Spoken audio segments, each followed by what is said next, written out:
Stand by to launch FanStream Sports. 3, 2, 1. Let's start. Hello, sports fans. Welcome to FanStream Sports. Nothing but pure sports. This is the JP Show. JP, it's so good to hear you back on the air. Stand by. Now, here's JP. All right, good morning from Super Bowl 56 here in Los Angeles, the wonderful, spacious Los Angeles Convention Center here on Radio Row. It's been a very interesting time here in Los Angeles for the last couple of days. Not a whole lot of news coming out of here via the game, but a little bit of news yesterday, certainly from Roger Goodell in his State of the Game conference, and we'll get to that in just a little bit. We also have a couple of guests ready for you. We got a great interview with Jake Plummer that we did yesterday. And, why would Buccaneer fans, Tampa folks, be interested in Jake Plummer? First of all, he's talking about something that's very, very important, and that's mushrooms, psychedelic. Yes, Jake Plummer's talking about psychedelic mushrooms, but they're medicinal mushrooms that are helping a lot of these wounded warriors that he's working with conquer PTSD and a lot of the pain issues that they're going through.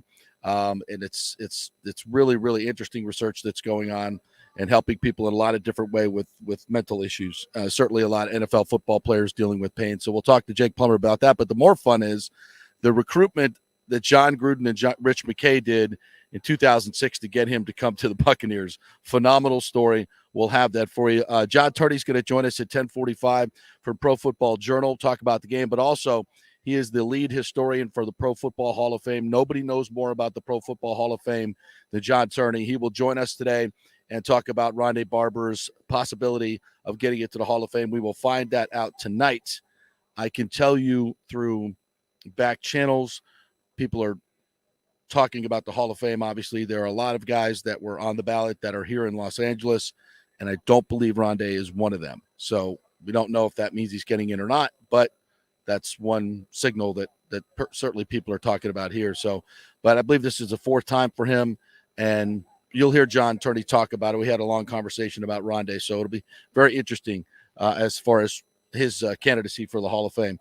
TJ Rives going to join us at 11 o'clock. Bucs sideline guy. We'll talk more about the Tom Brady situation, what the Bucs are doing at quarterback, and Ron Jaworski, hoping to get him on as well today to break down what the quarterback options are for the Buccaneers. And Tony Boselli also will be here, who we expect to be named into the Hall of Fame, and we'll hopefully get some to chat with him and talk about the crazy stuff going on with the Jaguars as well and his great career.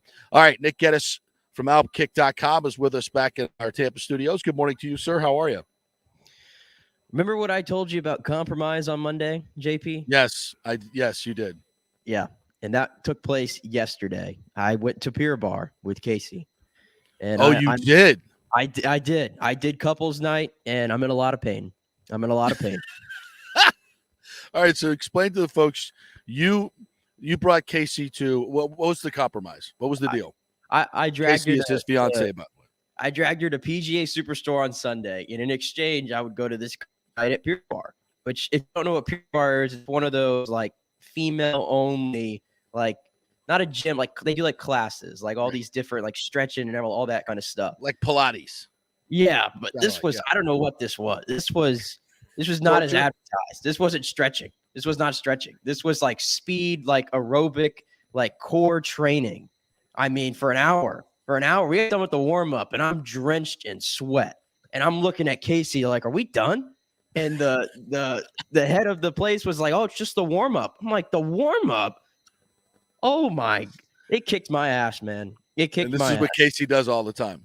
Yeah, she does this every day. And I better get in shape.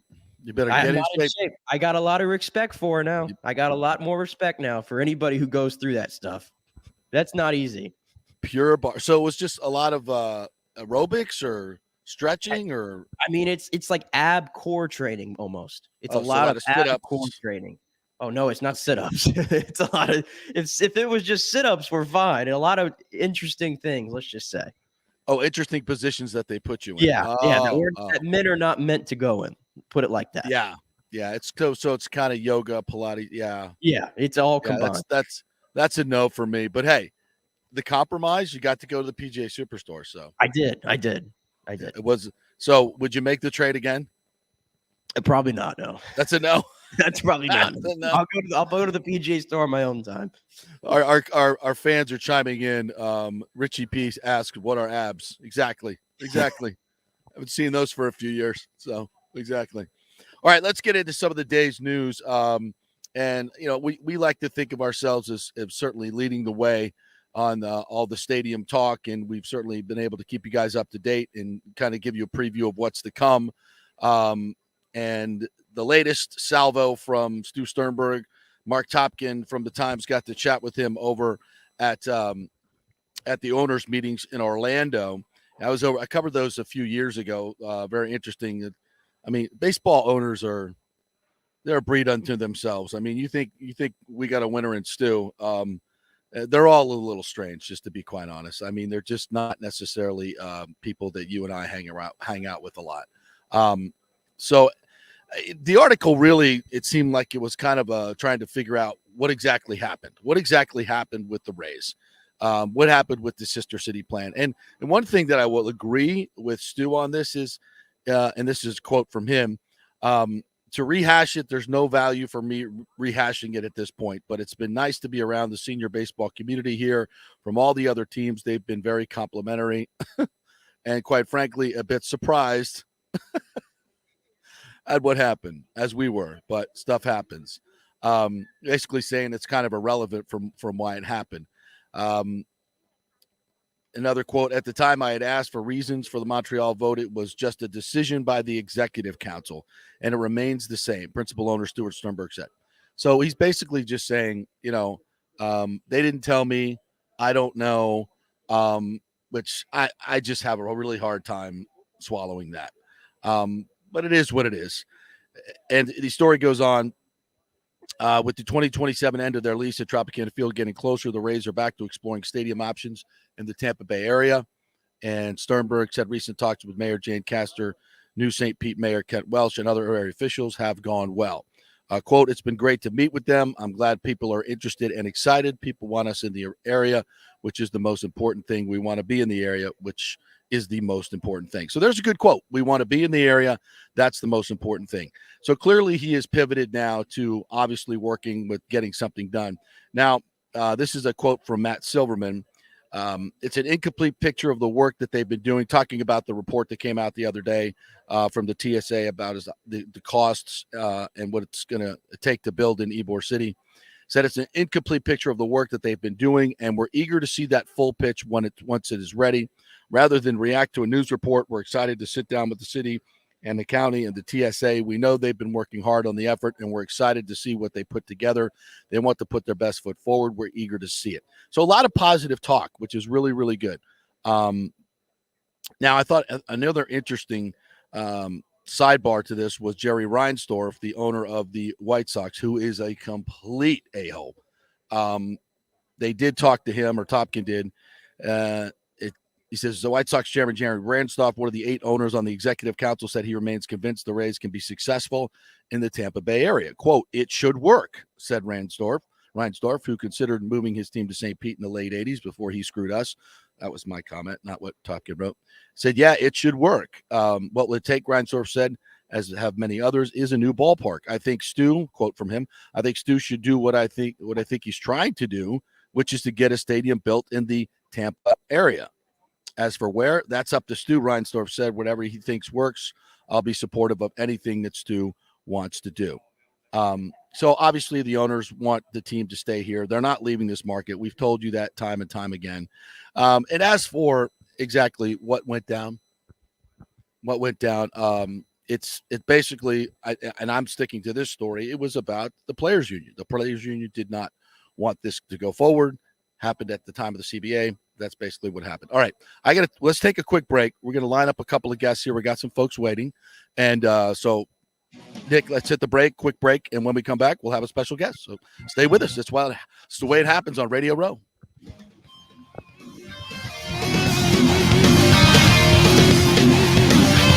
Hey, folks, let me tell you about Bay Area Modern Medical Center, a very different kind of approach to primary care. Personalized preventative medicine, not a one-pill-fits-all mentality.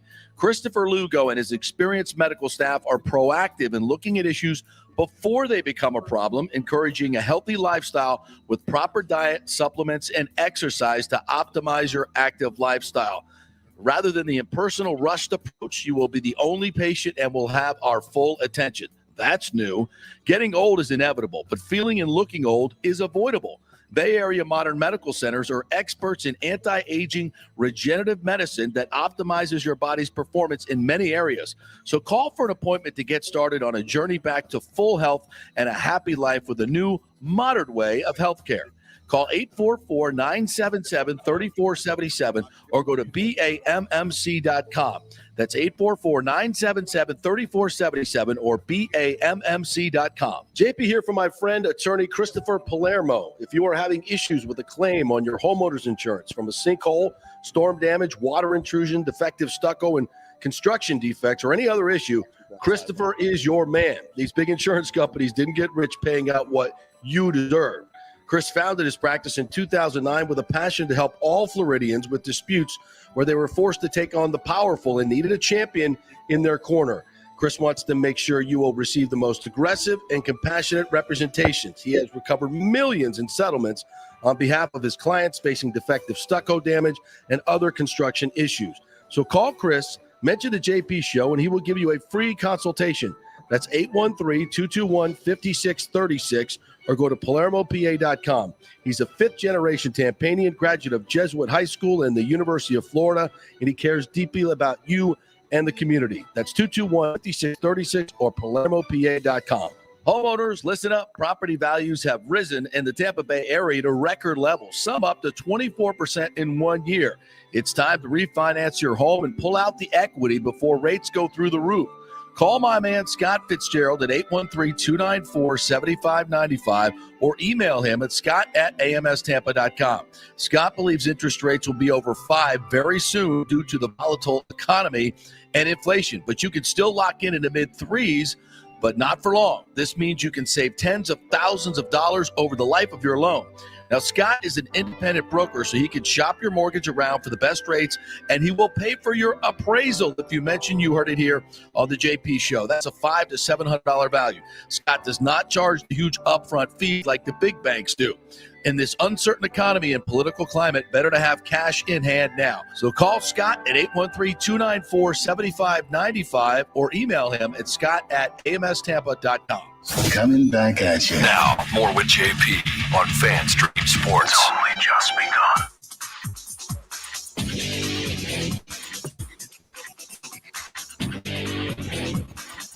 All right, welcome back to Super Bowl 56 as we're coming to you live from Radio Row here. JP Peterson, and we're welcoming Chris Nowinski, PhD. He is the co-founder and CEO of the Concussion Legacy Foundation. And Chris, first of all, thanks so much for joining us. Appreciate you stopping by. Yeah, thanks for having me. And a lot of folks in Tampa Bay, you've been working at the Boston University CTE Research Center there, and you do a lot with concussions. You're Harvard educated. You played football at Harvard, correct? That's correct. All Ivy D tackle back in 2000. Very nice, very nice. So you not only know the game of football, but now studying it from a CTE perspective. Just give me your overview on where we are right now as far as what you're studying and what you're finding out. So we've been doing this now for 15 years, and the more we dig, the more problems we're seeing. So we just announced that we've diagnosed 315 former NFL players with CTE. We also remember those first cases of Mike Webster and Andre Waters and Justin Strelzik, but now it's hundreds and hundreds of guys. And most recently, Vincent Jackson was one of the most recent cases we took public, that after his death, he had stage 2 CTE. It was quite severe for his age. Well, this is one that obviously hits near and dear to our hearts here in Tampa Bay. Me personally, Vincent was a friend of mine, a friend of everybody's in the area, and we all know him as one of the greatest human beings I've ever met. Quite frankly, I get a little emotional talking about it. Most of our listeners know that he was on my show about 2 weeks before he passed, and I even asked my producer, like, was that Vincent? Did you call the right number? Because it didn't sound like him. What can you tell us about what you've learned about Vincent Jackson? So for Vincent's case, it was interesting because he didn't have an extraordinarily long career in the sense he didn't start too young. Like, what we're learning is that your odds of developing CT go up about 30% per year you play. And so if you're getting into the high teens and 20s, we rarely find negative cases. And I don't want to concern people who've played that long, but that's what we've seen so far in a lot of cases. And so he also said while he was alive, he never had a big hit, was never diagnosed with a concussion. And that's also an important lesson for everyone to know, that it's not just concussions that are causing this. It's really the repetitive hits over, hundreds and really for thousands, and some NFL players, tens of thousands of hits over their lifetime will spark this disease while they're getting hit as teenagers or in their 20s. And then after they retire, it spreads. And as it takes tissue and kills brain cells, you change. You change who you are. You change your personality. And what we're learning is that a lot of people succumb to addiction issues. So Vincent had said while he's alive, he drank alcohol because it made him feel calm. He had anxiety issues that were probably sparked by the parts of your brain that control anxiety falling apart. And I've just lost a close friend of mine to the same thing. It's just, it evolves into a problem that we really are working hard to help people out of, but we don't have the tools yet to fix people because we can't even diagnose this disease in living people. That's why we're still studying brains. So it's not that people think, well, CTE kills people. No, that's not the CTE. It's the addictions, right? And that's what happened with Vincent with alcohol. Well, yeah, and this is an important message if you're like me, an ex-college football player who's worried about this. So CTE is not a death sentence, right? So I probably have CTE, but I'm still doing okay, but I manage my life very closely. The number one thing you'll get with CTE is a progressive cognitive decline. So you will evolve into dementia at some point if you live long enough. But that may not come till your 50s, more like 60s and 70s, maybe 80s if you're lucky. But we know about the high-profile deaths when you're young, the junior seaus and all that, and we think it's because the disease is attacking the emotional centers of your brain, and it becomes a real fight. And some people are, and it's actually also known in Alzheimer's disease. The earliest stages of Alzheimer's disease, before you have the memory problems, you have anxiety, depression, sleep disorders, appetite issues. So if you start to have those problems, get treatment early, recognize it might be from all the hits to the head you take, and you can get pulled out of it. We've pulled lots of people out of it, but we haven't necessarily pulled everyone out of these midlife mental health crisis spirals that are probably related to the hits to the head and the disease. Chris Nowinski joining us here, PhD from the Concussion Legacy Foundation. And for players, you say it's how many years you played. Does this go back to high school? Does this go back to Pee Wee football? Yes. I mean, there could be a lot of us out there that played high school football. Well, we don't have CTE. I never played college or pro football. Is that possible? Yeah, that's the other thing that we've realized. So we announced in August that we've now looked at, so we get hundreds of NFL players because there's such a problem there, and the families now call us when they die. We have 65 football players who never played past high school. 16 of them have CTE. So 1 out of 4 of our high school sample has the disease. So doesn't mean that 1 out of 4 people in the audience that have played have it, but it's probably smaller than that, but it's still out there. And it's usually 15 of those 16 started before 12. So it really is length of career. So the one thing that's most important for parents out there is that if you want your kid to play football, start them as late as you possibly can. And we advise not playing tackle football till at least 14.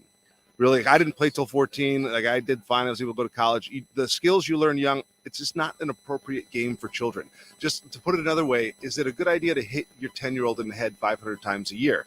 The answer is no, but that's the game. And there's no way around it. You ask someone to tackle somebody when they're not coordinated, when their head's bigger than their body. I consider it to be cruel, to be perfectly honest with you. And so I urge people to not play until high school. And, I'm remembering back to last time I was here 2 years ago. This is where I met Brett Favre when he did a PSA with us last August that went viral. Was on a Today Show where he was the toughest man ever played in the NFL, was begging parents, don't let your kid play before high school. He's already having some memory issues. Like, learn from our mistakes, right? And try to keep your kids out. And if you play in high school, hope they don't are good enough to play in college, because then the risk will be there. Chris, I know this is careful ground we have to go on, but there's a lot of people that talk about, they look at the behavior of Antonio Brown in Tampa Bay, and he took a vicious hit from Vontaze Burfict. We all remember that in the playoffs. It's one of the most vicious headshots I think I've ever seen, intentional. Still don't understand why Vontaze Burfict was allowed to even play football after that. I don't get it.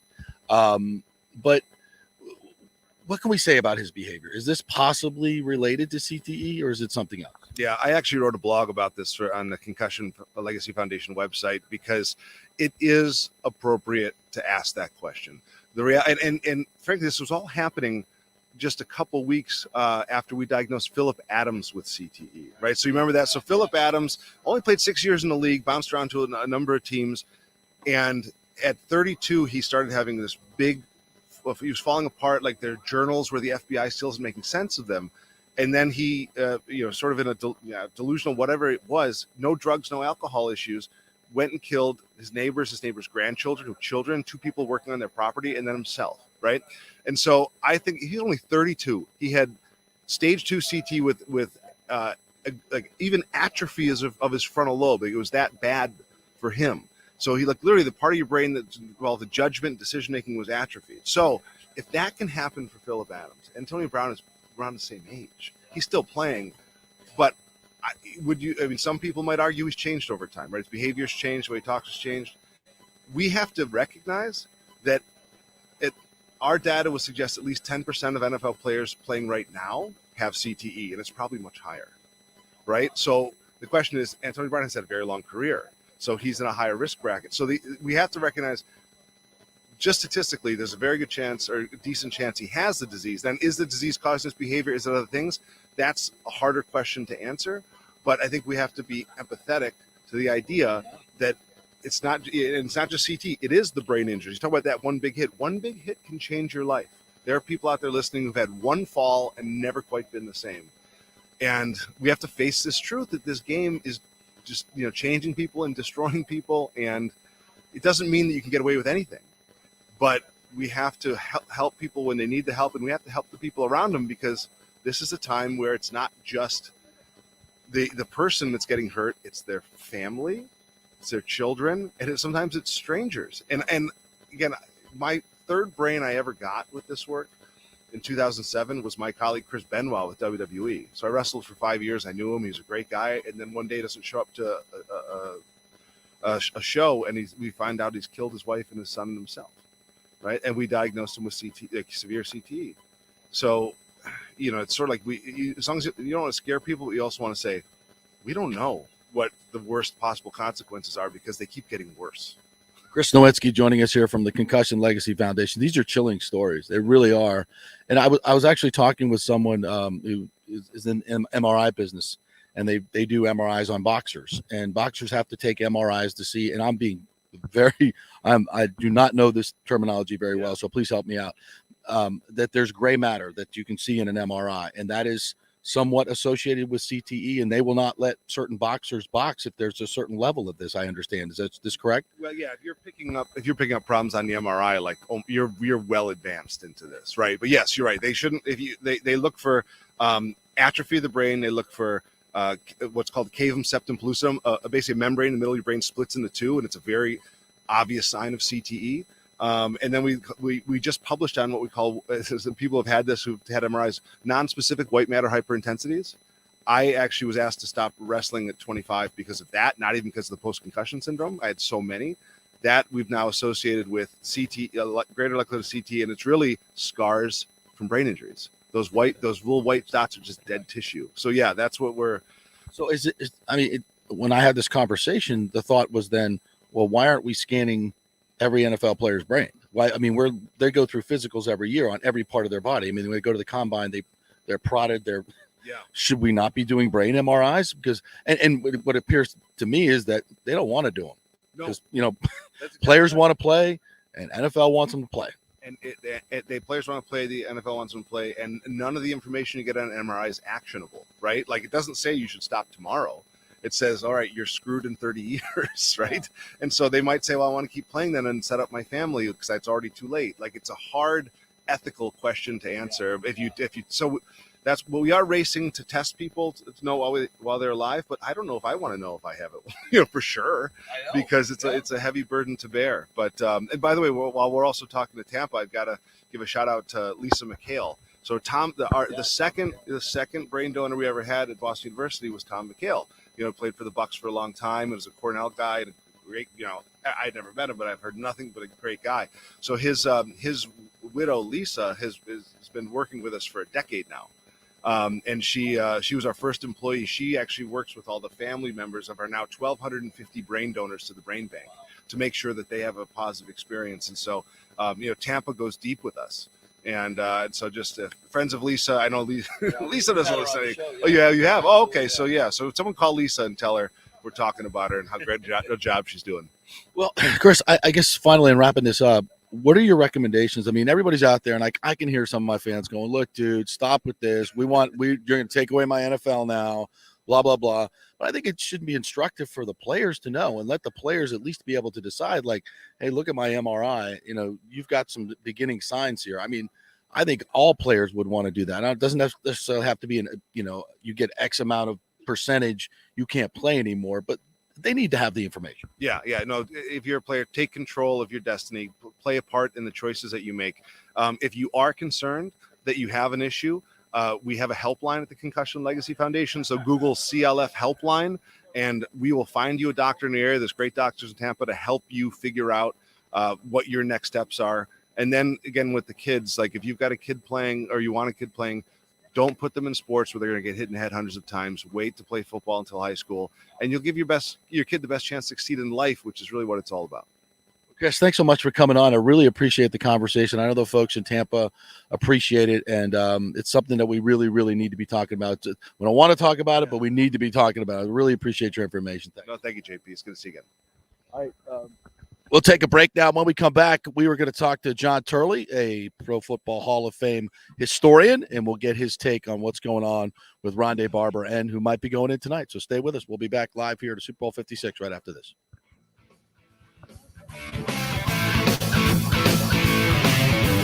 The PGA Tour's Valspar Championship is back in March in 2022, March 14th through the 20th, right in the middle of the best weather of the year and the last stop on the Florida swing.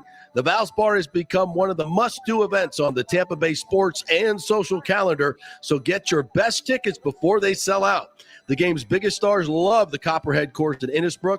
Last year, we saw Dustin Johnson, Justin Thomas, Jordan Spieth wow the crowds, and another star-studded field is expected again this year. Sam Burns took the title and will defend again at the Copperhead.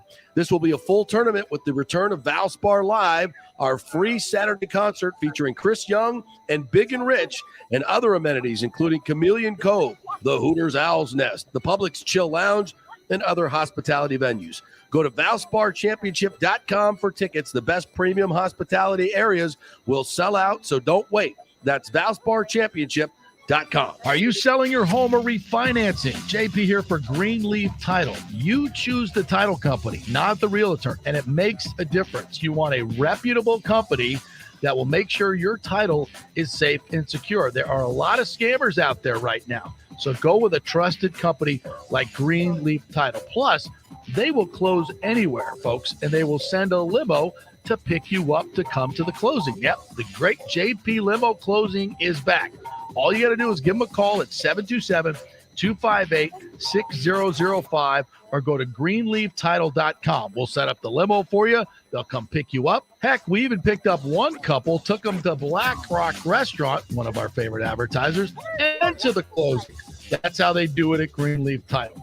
Great service. We'll close anywhere. The lowest fees in the business. 727-258-6005 or go to greenleaftitle.com. That's greenleaftitle.com. Getting old is inevitable, but feeling and looking old is avoidable. If you're feeling run down, your workout sucks, or your sexual libido is not what it used to be, check out Bay Area Modern Medical Center.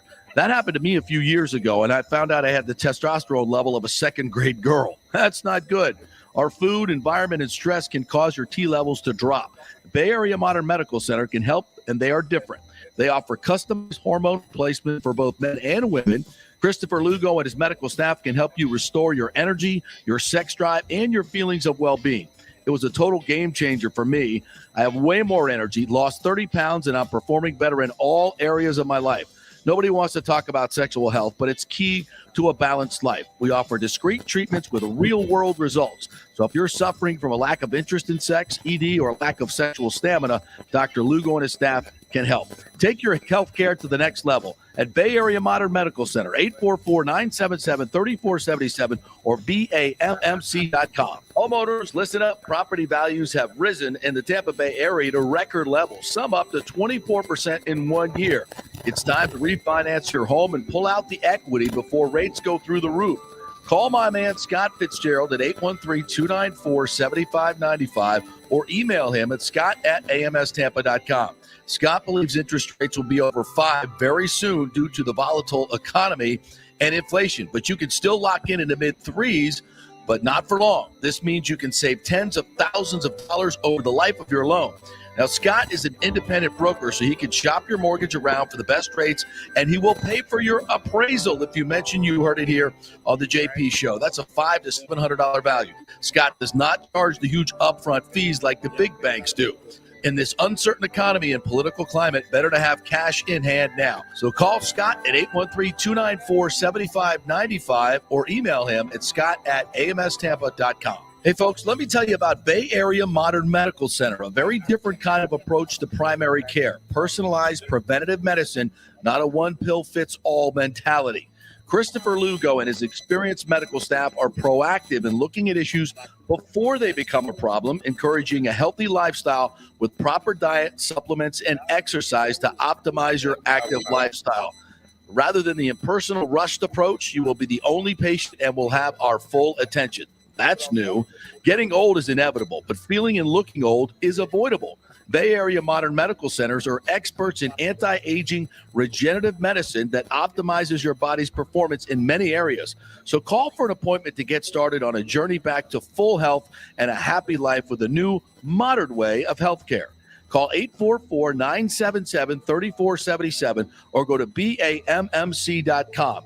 That's 844-977-3477 or BAMMC.com. JP here for my friend, attorney Christopher Palermo. If you are having issues with a claim on your homeowner's insurance from a sinkhole, storm damage, water intrusion, defective stucco, and construction defects, or any other issue, Christopher is your man. These big insurance companies didn't get rich paying out what you deserve. Chris founded his practice in 2009 with a passion to help all Floridians with disputes where they were forced to take on the powerful and needed a champion in their corner. Chris wants to make sure you will receive the most aggressive and compassionate representations. He has recovered millions in settlements on behalf of his clients facing defective stucco damage and other construction issues. So call Chris, mention the JP Show, and he will give you a free consultation. That's 813-221-5636 or go to PalermoPA.com. He's a fifth-generation Tampanian graduate of Jesuit High School and the University of Florida, and he cares deeply about you and the community. That's 221-5636 or PalermoPA.com. Ladies and gentlemen, let's rock. This is FanStream Sports with JP. All right, welcome back to Super Bowl 56 here on Radio Row as we're all chatted up here. And we have very special guests joining us here as LeGarrette Blount, former Buccaneer, joining us here, 3-time Super Bowl champ. Show that bling, LeGarrette. Yeah, man. Which one is that one? This is the very first one, so I got this one in 2014 against the Seahawks. Very, very nice with New England. That's a beautiful ring right there.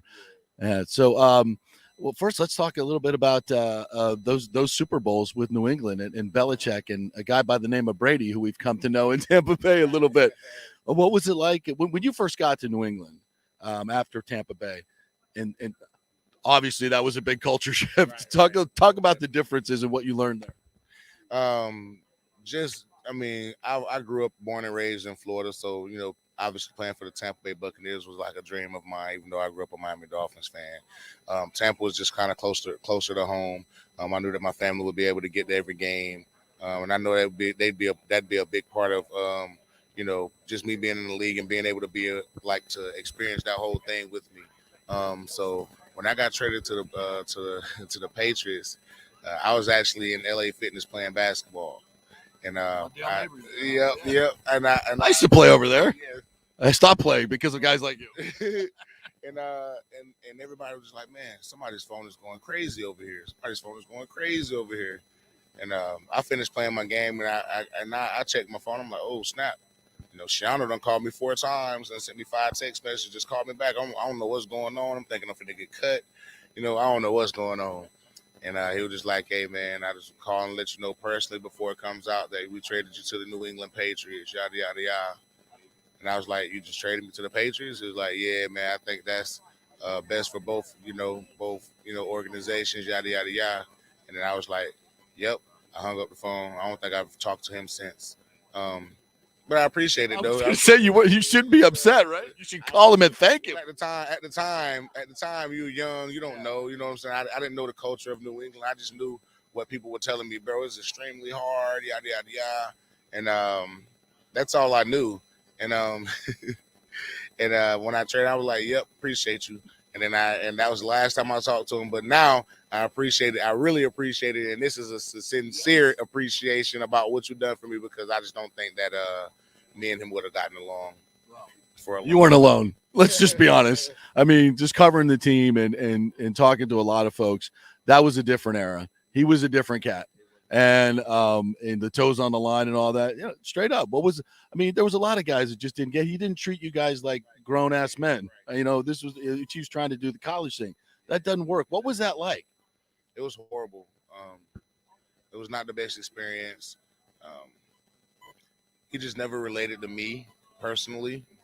I don't think he related to a lot of the guys, personally. And I don't think that I would say the only guys that really related to him and I don't know if they liked him, but they knew him as a coach was a couple of guys from Rutgers. That he ended up. We were playing. I was with the Bucs, so a lot of these guys that he brought in were like Rutgers free agents. He drafted a couple Rutgers guys, and I'm like, man, no disrespect to your school, but bro, Rutgers ain't the place to go get the organization changing players. Like, that's not where you go get them at. You know what I'm saying? And granted, I understand, you want to give your guys a chance. I know that. But at the end of the day, man, Rutgers ain't the place to go get them. Well, that was probably about having guys that would listen to him, and we already issued the college culture and saying, hey, you guys should do it. It doesn't work that way. But do you have a great Schiano? I mean, I have some great Schiano stories. Do you have some? You guys got to have some great ones. What was with the licorice stick? That he would he like do bed checks every night and like give you a licorice? Licorice, yeah. I don't know. What's your best Schiano story? Yeah, that's a stomping question. I don't know what that was about, but yeah, he used to come in the room, check the beds, or check your room, and bring you a licorice. I don't know where that came from. I don't know where that started at, but and the meeting rooms are very cold. Extremely cold. This is to make you stay awake. Listen, I know a lot of people know Greg Schiano. He's a great man. He's a great coach. He's a great college coach, and it just wasn't for the pros, right? Right. It just wasn't for the pros, man. I think him going back to college, he'll continue to be successful because he knows how to handle those guys. Those are kids, so they're 17, 18, 19 years old. You can pretty much tell them what to do outside of go to class. You can pretty much tell them whatever to do, and they're going to do it. So that's just I think some people's cap, or whatever their ceiling. Sometimes when you get over past that, you get into like uncharted territory before you have to go back down and be like, okay, this is probably where I belong at. That's Urban Meyer. That's all these guys that come from college. This is probably where I belong. Well, that can be a great question because yesterday the commissioner was grilled about not having black head coaches in this league. I mean, this hiring cycle is a joke. I mean, come on, and for Brian Flores, Rooney Rule doesn't. I mean, it's a great idea. I can say that it's a great idea, but I just don't think anybody's going to follow that. There's not enough black head coaches in the carousel for them to choose from. To make it so that they have to, pick one of these guys or even the playing field. So I don't think that there's enough in the coaching carousel. I think that a couple of guys, obviously Hugh and Flo, put themselves in a position to where they might not possibly have another head coaching job in this league ever again. And that sucks because, they're doing the right thing. So. Well, and that's the thing about Brian Flores. First of all, how the hell he gets fired in Miami, I don't get that. And with what he did there, I mean, he should be getting a new contract. Yeah, a raise. And then he's up for the Houston Texans job. And I, Lovey. I've known Lovey. I covered him forever. He's a tremendous man. I would never say anything bad about him. But, Brian Flores' time is now. And right now. I don't understand why he didn't get that job instead of Lovey. Lovey's obviously had a great opportunity, been historic. So I hate to even pit the two against each other, but I don't understand what the job. Of course he definitely deserves a job. That New York Giants thing where Daboll got hired already even before Flores interviewed. I'm not gonna lie, man. I think Daboll will be a nice head coach. I think he's gonna be a good head coach. I love Daboll. I love Flo too, man. And to have them, I don't know if they're kind of like having. I don't know if they're having a beef in between, because of this or not.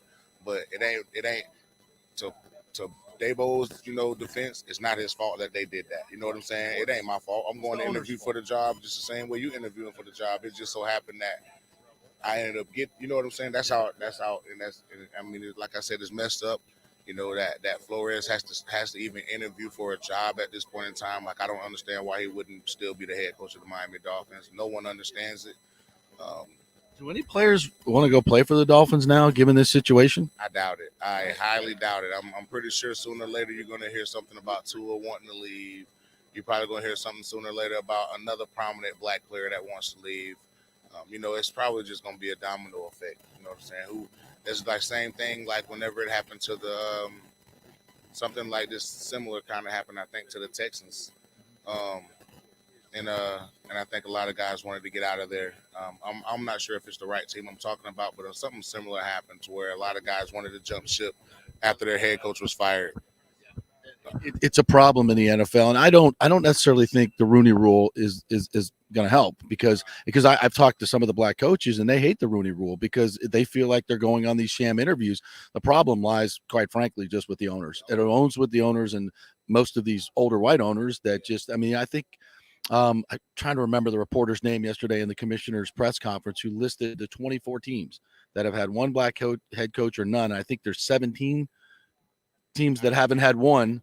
That's disgraceful. And the Glazers have hired Lovey, Tony Dungy, Raheem Morris. The Glazers and they've been very progressive, but there are some organizations and they've been successful. Yes. Dungy was successful.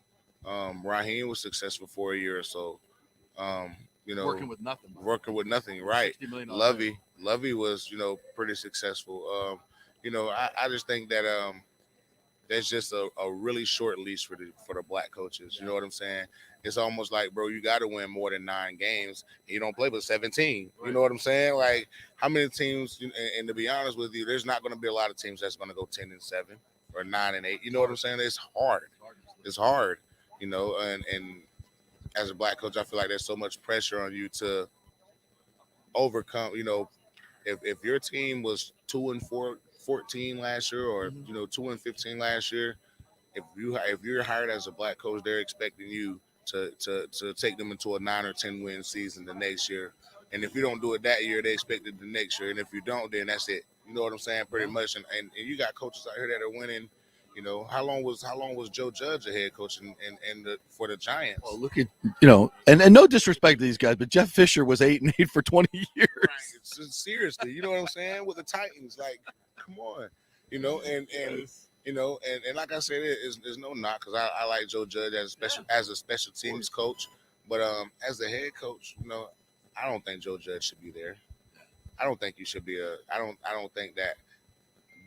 Has he grinded a lot? Does he deserve like a shot? Probably, at some point, right? But I just don't. You can say that about a lot of guys. I just don't think that right. Who has been right? Eric Bieniemy, Byron Leftwich.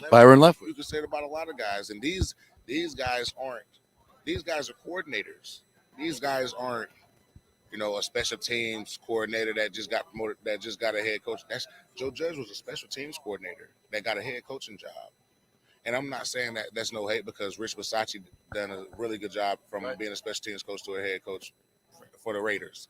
But Harbaugh was. Yeah, and Harbaugh was. You know what I'm saying? So I'm not knocking that, but it's not the usual way. It's not the usual way. You're going to get a coordinator to be a head coach. You know what I'm saying? Somebody that can still go out there and call your offense. somebody that can still, you don't have to worry about hiring someone to call this or do this, that, and the other.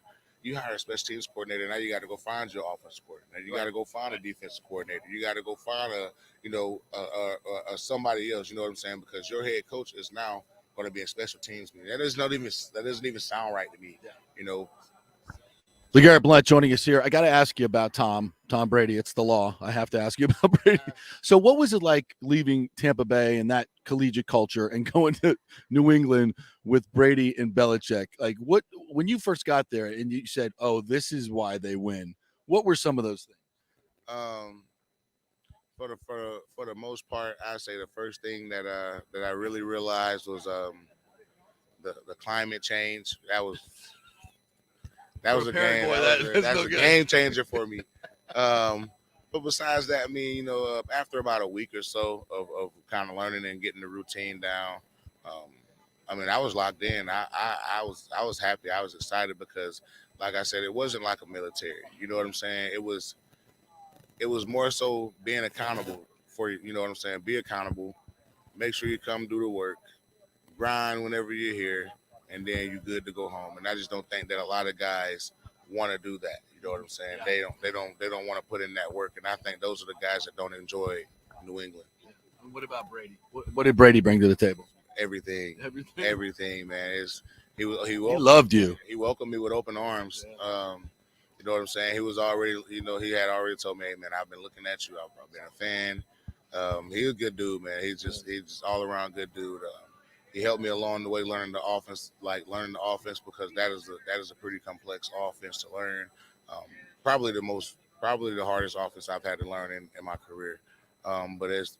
He had a hand in helping me do that. He's kind of a coach on the field as well because I've been in situations to where, in the beginning of my time there, I've been in situations to where I didn't know the play when I was in the game or I didn't know what I was doing. You know what I'm saying? So he kind of kept me and coached me up and just held me along. It was like, hey, LG, you got this, that, and the other. Just remember that, yada, yada, yada. He knows it all. He knows it all. And you think he's done? I think it's pretty final. Yeah. Okay. Yeah. He said never say never, but I'm saying never. Okay. I'm saying never. All right, tell me what's going on with you. LG's Feel Good. That's why you're here. I love chatting football with you, man. So let's talk a little bit about this as well. LG's Feel Good is my company. That's my CBD company. It's 100% CBD isolate. It has no THC involved in it at all. It's all natural. It's all organic. It's pain patches. It's a roller ball. It's a salve. We got sleep gummies and we got anxiety tinctures. So the anxiety drops. Obviously, you guys know what anxiety is. So these anxiety. I actually took mine before I came here today. I missed yesterday because I was in a little bit of a rush. And this kind of got overwhelming. I ain't gonna lie, yesterday this was a lot. I feel a lot better today though. I took my drops today. I was good. I popped my gummies last night because I had to get up at 6:15. So it makes a big difference, doesn't it? I use it. It makes a huge difference. And you don't wake up groggy. You don't wake up still tired, like you didn't get any sleep. Like my gummies they're not gonna have you feeling like that. You're gonna wake up, you're gonna get your day started, you're gonna be good. Like there's nothing in it that's gonna make you feel groggy or sluggish or anything like that. And as far as the tinctures, man, I think the tinctures just, they take about, for me personally, it takes about 15-20 minutes for it to kick in, where I just start feeling like, okay, I can go handle this, I can go handle that, I can go handle this, I can go handle that, and I don't have to worry about freaking out. You know what I'm saying? Yeah. Because that handles all of that. So and as far as my pain patches and my salve, my rollerball, this all my products are for the masses. When I first came up with the idea, we wanted to do it for professional athletes, people that we obviously know that are dealing with things, that we know are dealing with things, rather than having to guess if this person is dealing with this, that, or the other. So that was kind of how we started it, and then obviously the masses just got a hold of it, and we now. Obviously, we kind of centered it in the beginning, at an angle, but now, this is for everyone. This is for everyone in the world. Stay-at-home mom, construction worker, mailman, podcast commentator, whoever. You know, you brought me some product, bro. I need this stuff. Come on, man. Okay, hey man, you have to go talk to some of the wounded warriors. Yeah. They got it all. They got it all. Dang. Well, they deserve it more than me. So okay. So yeah, we we handed out a lot to them at the flag football game for wounded warriors, and they love it. We've already been having a lot of feedback from them as well. So this is, like I said, man, this is for the masses. This is for everyone. This isn't just geared towards professional athletes or football players or basketball players or whatever. Like, this is for rappers. This is for whoever that's dealing with pain, whoever that's dealing with sleep deprivation, or whoever that's dealing with any kind Everybody's got anxiety. Everybody has it right now. So that's what this is. That's what this is geared towards. This is for everyone, not just us. All right, how do people get it? You go to lgsfeelgood.com. That's where you order it at online. Make sure you go get yours now, though. So that's the best. It's hand down the best CBD in the business. I don't think any other CBD company can compete with it. I'm gonna try it for sure. Definitely, I need to get it. I might replenish my supply, so I know it works, and you're doing a big service for these wounded warriors, and because I mean, let's be honest, the pharma medications have issues, major issues, and these we're getting into. Jake Plummer was here yesterday talking about his mushroom company. These are things that people have laughed about before, but are a hell of a lot better for you. Yeah, then it's better for you than the opioids. It's better for you than the pills. It's better for you than taking the Toradol shot. All these things that, it sounds good and feels good right now, but 10 years down the road, you might have liver problems. You might have whatever other kind of problems, addiction problems. Yes. You know what I'm saying? And that's the last thing that you want, and the thing with the guys that, get addicted to these things is you don't know you're addicted until it's too late. You know what I'm saying? Yeah. So that was just another thing that I wanted to make sure they had resources for, because you don't have to take these pills and stuff to feel better, man. It's different ways to do it. Totally agree. Well, LeGarrette, thanks so much for stopping by, man. Great stories. Really appreciate it. Congratulations on all your success.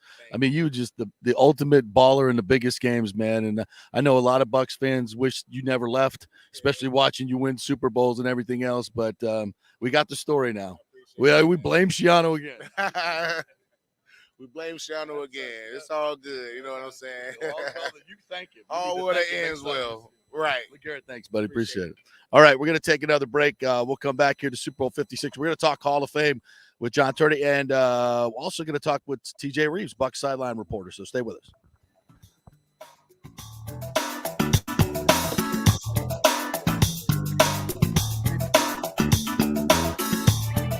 Homeowners, listen up. Property values have risen in the Tampa Bay area to record levels, some up to 24% in 1 year.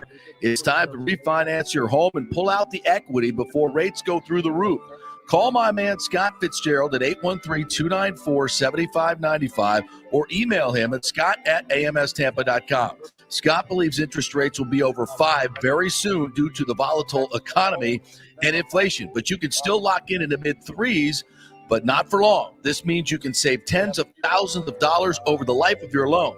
Now, Scott is an independent broker, so he can shop your mortgage around for the best rates, and he will pay for your appraisal if you mention you heard it here on the JP Show. That's a $500 to $700 value. Scott does not charge the huge upfront fees like the big banks do.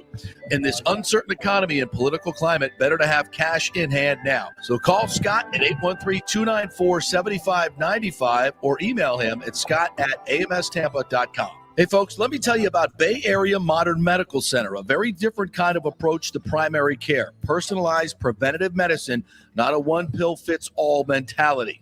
Christopher Lugo and his experienced medical staff are proactive in looking at issues before they become a problem, encouraging a healthy lifestyle with proper diet, supplements, and exercise to optimize your active lifestyle. Rather than the impersonal, rushed approach, you will be the only patient and will have our full attention. That's new. Getting old is inevitable, but feeling and looking old is avoidable.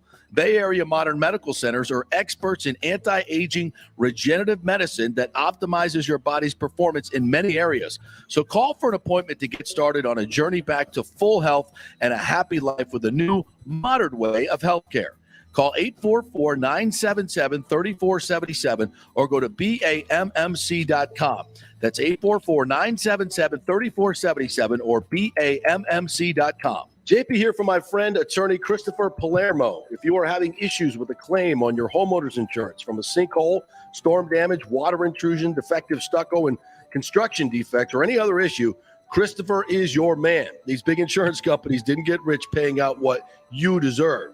Chris founded his practice in 2009 with a passion to help all Floridians with disputes where they were forced to take on the powerful and needed a champion in their corner. Chris wants to make sure you will receive the most aggressive and compassionate representation. He has recovered millions in settlements on behalf of his clients facing defective stucco damage and other construction issues. So call Chris, mention the JP Show, and he will give you a free consultation. That's 813-221-5636 or go to PalermoPA.com. He's a fifth-generation Tampanian graduate of Jesuit High School and the University of Florida, and he cares deeply about you and the community. That's 221-5636 or PalermoPA.com. The PGA Tour's Valspar Championship is back in March in 2022, March 14th through the 20th, right in the middle of the best weather of the year and the last stop on the Florida swing. The Valspar has become one of the must-do events on the Tampa Bay sports and social calendar, so get your best tickets before they sell out. The game's biggest stars love the Copperhead course in Innisbrook. Last year, we saw Dustin Johnson, Justin Thomas, Jordan Spieth wow the crowds, and another star-studded field is expected again this year. Sam Burns took the title and will defend again at the Copperhead. This will be a full tournament with the return of Valspar Live, our free Saturday concert featuring Chris Young and Big and Rich, and other amenities including Chameleon Cove, the Hooters Owl's Nest, the Publix Chill Lounge, and other hospitality venues. Go to ValsparChampionship.com for tickets. The best premium hospitality areas will sell out, so don't wait. That's ValsparChampionship.com. Well, it's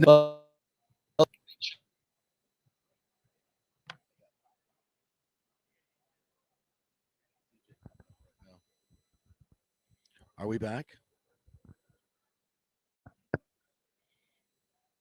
Nick, I don't hear anything. Oh, you must be calling TJ.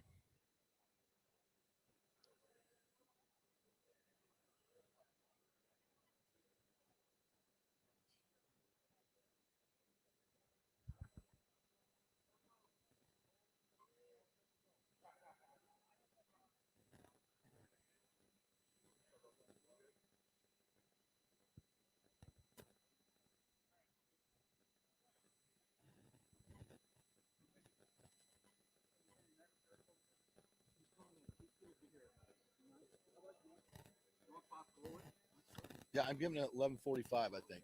Yeah. I think we're scheduled for 11:45. Thank you.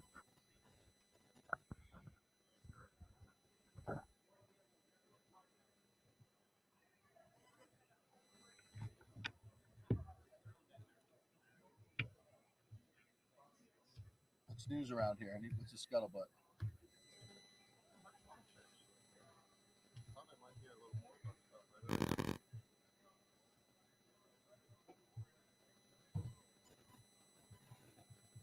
I haven't heard nothing about the Fan Stream Sports.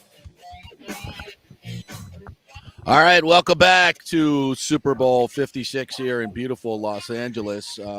Boy, we've been privy to some very interesting things here. I'll share some stories coming up. But right now we have TJ Rives, Bucs sideline guy, joining us from beautiful Tampa Bay. What's up, TJ? How are you, my friend?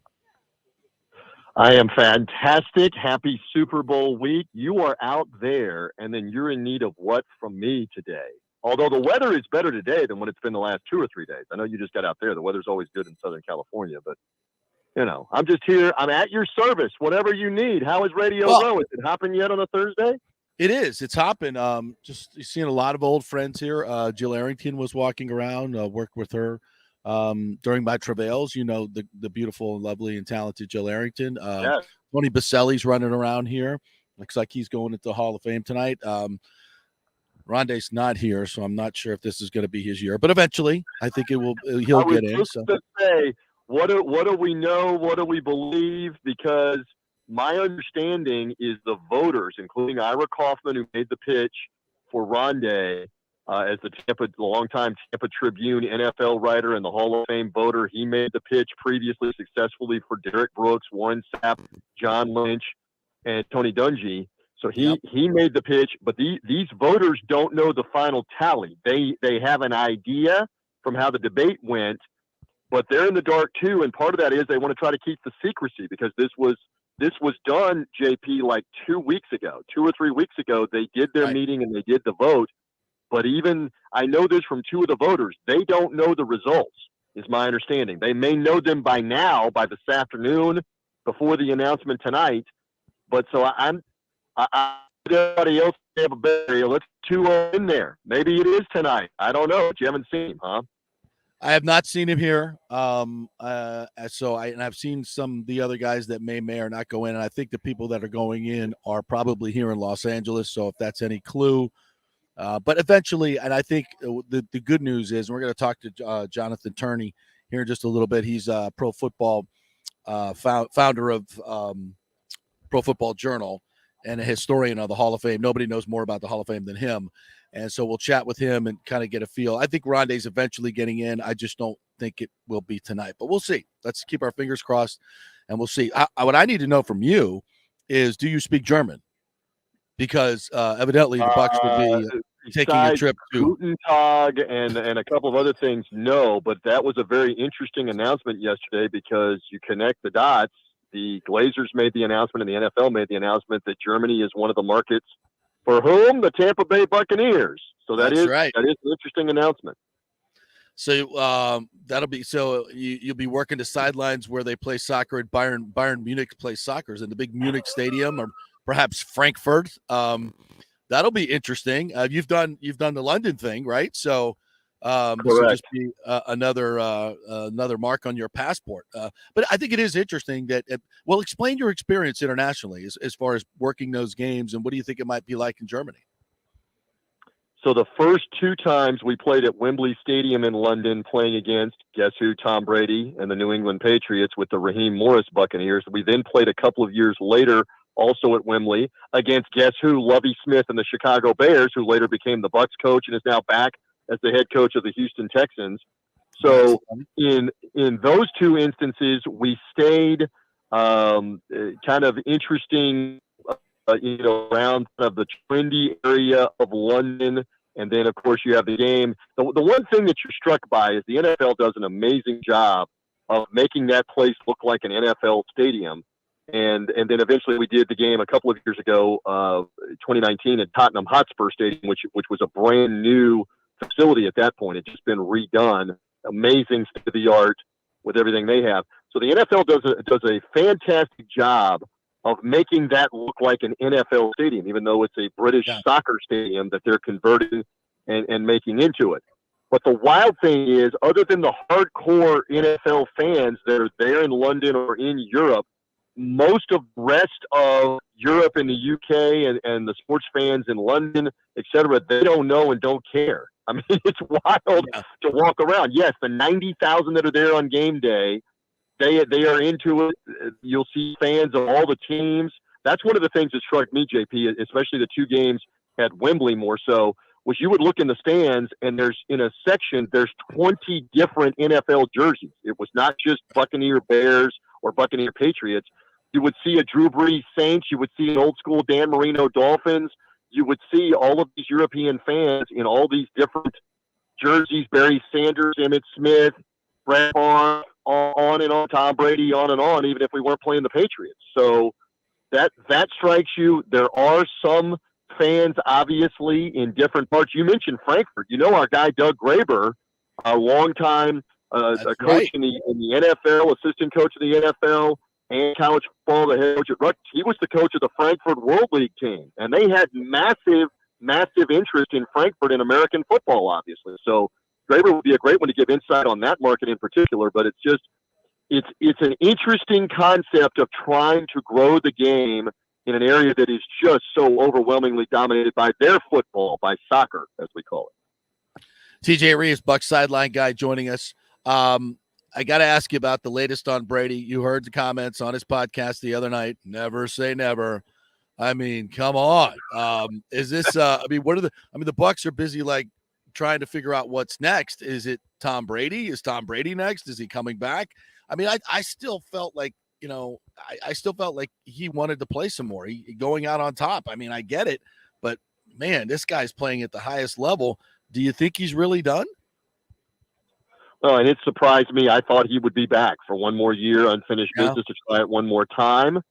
And he's doing, it's not unlike what Michael Jordan did. He left the door open, and Jordan was much younger when Jordan retired to go to baseball and said, I'm 99% retired, and sure enough, he was back with the Bulls and won 3 championships a couple of years later. I hearken back to Brett Favre, who remember had the tears and the emotional press conference with the Packers, and there was Aaron Rodgers waiting in the wings and the whole thing. And then about 3 months later in July, the Minnesota Vikings had a need, and suddenly Brett Favre was back. Right. So we've seen this. We've seen this with others that have said, I'm done. And so the best answer that I have for you as we sit here on February the 10th is don't count it out. Don't count it out that he wants to play again. And dare I even say that he might be wanting to come back and play here? I don't know. A lot of it will be telling on when the Buccaneers officially make a move to put him on the reserve retired list. And again, we could go on and on about the ramifications of the salary cap, doing it now, doing it January the 2nd or June the 2nd, and push the money off onto next year's cap or some of it.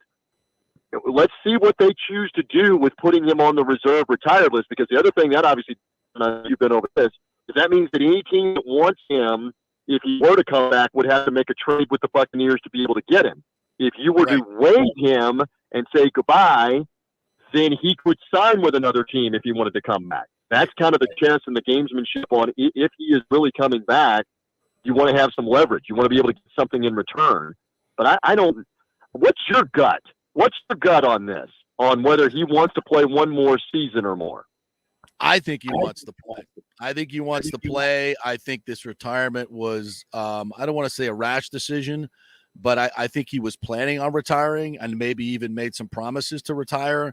And I think that maybe he even surprised himself on how well he played. I mean, he played at an MVP caliber. We'll find out tonight if he actually wins the MVP, but if he doesn't win it, he's going to finish a very, very close second. It doesn't seem like it fits in his character to go out when you're still playing at this high level. I mean, we've seen all these guys go out and come back, yes.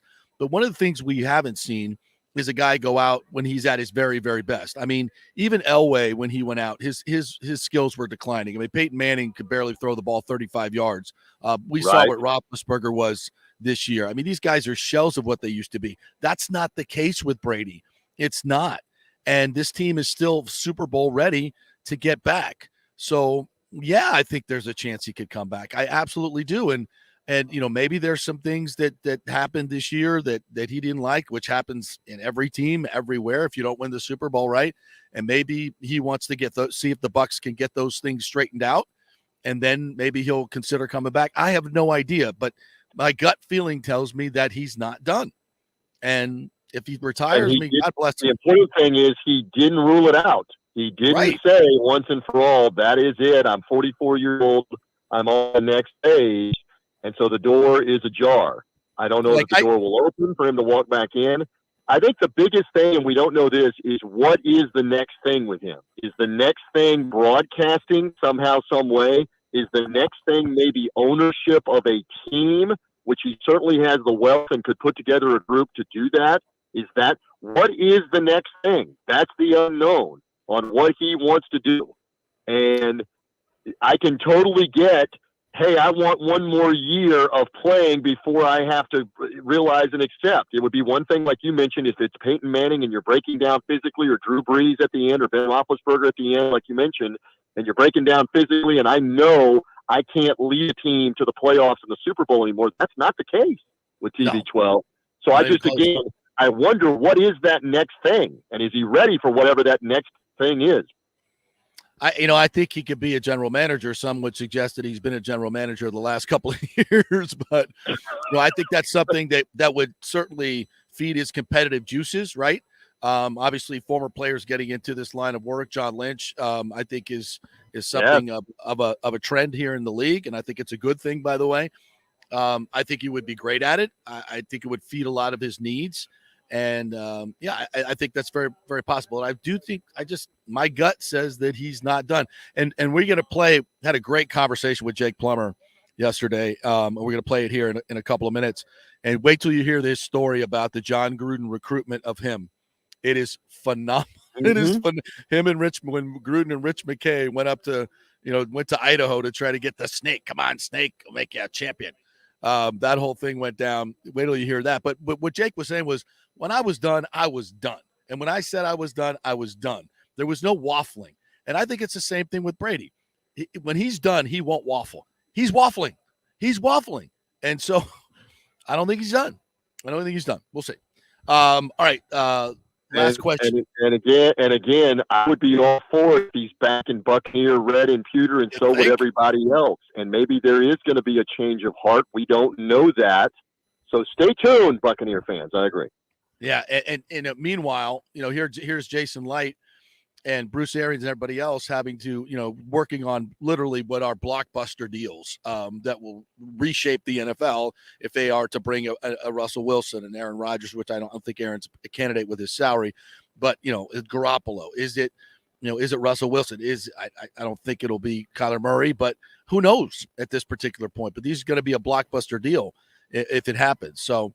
It's hard for the Bucs to have any clarity on where they're going because, whether Brady comes back or not, that affects all your free agents. I mean, does Gronk come back and play if Brady comes back? Does Ryan Jensen want to come back and play if Brady's here? Damn right he does. Does Leonard Fournette want to come back if Brady's going to play? Hell yes. So everything hinges on this. And, if Tom is going to play, if he's going to do it, he can't wait till July or August to really do it if he's going to play with the best Bucs team that he could possibly play with. And obviously his whole career has been about building a team around him. So, if he is coming back logistically, he's got to make that decision pretty damn soon, right? You would think yes, but again, in the Favre example, it went the whole summer. If you remember back in 2009, and lo and behold, he was back with a division rival, as it turns out. I mean, I remember in that dichotomy, they had traded him. He said he was retired, but then they traded him to the Jets. As we remember, he almost traded to the Buccaneers, and the Buccaneers thought they were going to grab him. Speaking of Jon Gruden and Bruce Allen, but then after that Jets season, he retired again, and then that's when the Minnesota Vikings came to him, and that was like July, and said, we know you can still do it, and you got a chance to pay the Packers back for not believing in you.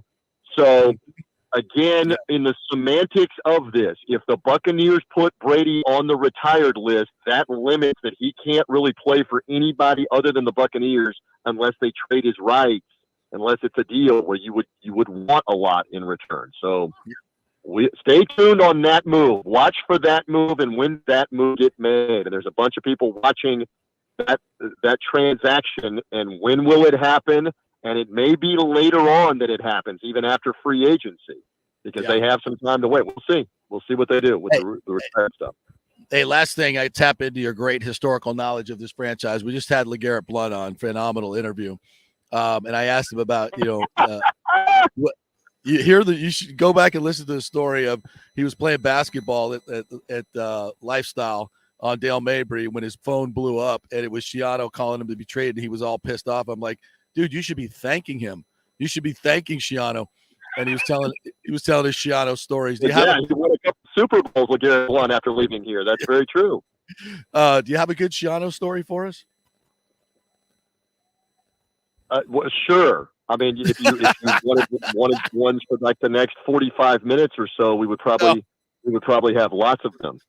Am I allowed to say on the JP show on FanStream the best story was when they showed him the door? Am I allowed to say that on the program? That's the best story. Of course you are. And then move on. Move on to get back to NFL coaches and doing things the right way. All right. You'll respectfully decline my question. Okay, good for you. All right. Thanks, TJ. Tell everybody how they get your content, what's going on with your Buccaneer podcast, all that stuff. Well, listen, I always love being on with you, and we basically put the Buccaneers stuff to bed for the moment with Buccaneers Radio. We think if developments warrant, we come back in. We do the Nothing But Bucs podcast. I've been doing this for years. We have fun with underdogs, college football, the NFL, and now college basketball heading to March. It's called Three Dog Thursday, the podcast. It's out right now. Big Super Bowl preview with insight analysis, prop picks, a lot of different angles on this Super Bowl and what's going to happen. You realize you can bet on everything, including how many planes are going to be in the flyover over the top of SoFi Stadium. How crazy is that? There's like an under-over of 2.5 planes that are in the flyover. So you can bet on everything. So anyway, I love doing it with Three Dog Thursday. That's the name of the podcast. Get those wherever you can find those. And in the meantime, you keep knocking them down whenever you need me. We'll stay vigilant and watch what happens with Tom Brady, and we'll keep rooting for Rondé Barber. Maybe tonight is the night. The 2-0 is in the Hall of Fame. We'll find out. All right, well, we're going to talk to a Hall of Fame expert next. John Tardy's going to join us, and that'll be coming up next, and we'll find out what the prospects are for Rondé. Thank you, TJ. We'll catch up with you when we get back. Appreciate it, partner. All right, when we come back, Hall of Fame historian from the Pro Football Journal, John Tardy will join us. We'll talk about Rondé Barber and maybe some other folks heading into Hall of Fame tonight. Stay with us live from Super Bowl 56.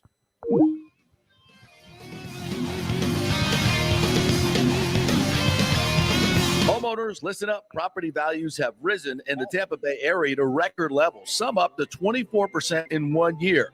It's time to refinance your home and pull out the equity before rates go through the roof. Call my man Scott Fitzgerald at 813-294-7595 or email him at scott@amstampa.com. Scott believes interest rates will be over 5 very soon due to the volatile economy and inflation. But you can still lock in the mid-3s, but not for long. This means you can save tens of thousands of dollars over the life of your loan. Now, Scott is an independent broker, so he can shop your mortgage around for the best rates, and he will pay for your appraisal if you mention you heard it here on the JP Show. That's a $500 to $700 value. Scott does not charge the huge upfront fees like the big banks do. In this uncertain economy and political climate, better to have cash in hand now. So call Scott at 813-294-7595 or email him at scott@amstampa.com. Getting old is inevitable, but feeling and looking old is avoidable. If you're feeling run down, your workout sucks, or your sexual libido is not what it used to be, check out Bay Area Modern Medical Center. That happened to me a few years ago, and I found out I had the testosterone level of a second-grade girl. That's not good. Our food, environment, and stress can cause your T levels to drop. Bay Area Modern Medical Center can help, and they are different. They offer customized hormone replacement for both men and women. Christopher Lugo and his medical staff can help you restore your energy, your sex drive, and your feelings of well-being. It was a total game changer for me. I have way more energy, lost 30 pounds, and I'm performing better in all areas of my life. Nobody wants to talk about sexual health, but it's key to a balanced life. We offer discreet treatments with real-world results. So if you're suffering from a lack of interest in sex, ED, or lack of sexual stamina, Dr. Lugo and his staff can help. Take your health care to the next level at Bay Area Modern Medical Center, 844-977-3477 or BAMMC.com. The PGA Tour's Valspar Championship is back in March in 2022, March 14th through the 20th, right in the middle of the best weather of the year and the last stop on the Florida swing. The Valspar has become one of the must-do events on the Tampa Bay sports and social calendar, so get your best tickets before they sell out. The game's biggest stars love the Copperhead course in Innisbrook. Last year, we saw Dustin Johnson, Justin Thomas, Jordan Spieth wow the crowds, and another star-studded field is expected again this year. Sam Burns took the title and will defend again at the Copperhead. This will be a full tournament with the return of Valspar Live, our free Saturday concert featuring Chris Young and Big and Rich, and other amenities including Chameleon Cove, the Hooters Owl's Nest, the Publix Chill Lounge, and other hospitality venues. Go to ValsparChampionship.com for tickets. The best premium hospitality areas will sell out, so don't wait. That's ValsparChampionship.com. Pure sports. JP is back on. Welcome back. FanStream Sports. All right, welcome back to Super Bowl 56, the JP Peterson Show, brought to you by the law offices of Christopher Palermo. You can reach him at PalermoPA.com. We thank all our sponsors, Italiano Insurance, American Mortgage Services, Golden Diamond Source, all our great sponsors, and Bay Area Modern Medical Center for getting us out here to the Super Bowl. And As promised, John Turney joins us here from Pro Football Journal, most notably noted as the Hall of Fame historian and expert in the Hall of Fame. So first of all, thanks for joining us. It's an important time for you. Well, it is. Chris, our mutual friend, kind of overplays that. But, yeah, I do know quite a bit, and I've been following the process for, 28 years, going to the Super Bowl, trying to talk to writers, figure out who's going in just based on their conversations and things like that. Well, you're usually pretty accurate. So that's what I've been told. So everybody wants to know what's up with Rondé Barber tonight. Do you think he's getting in tonight? I don't think he's getting in tonight. I'm pretty sure he's not. The information I have, and nobody knows this yet, but he made the final 10. Now, for those people who know the process, you make it to the final 25 first, and that's announced way back in November. Then that's cut to 15, and that was late December. Then there's a meeting. This year it was a virtual meeting on Zoom, and they discuss each candidate.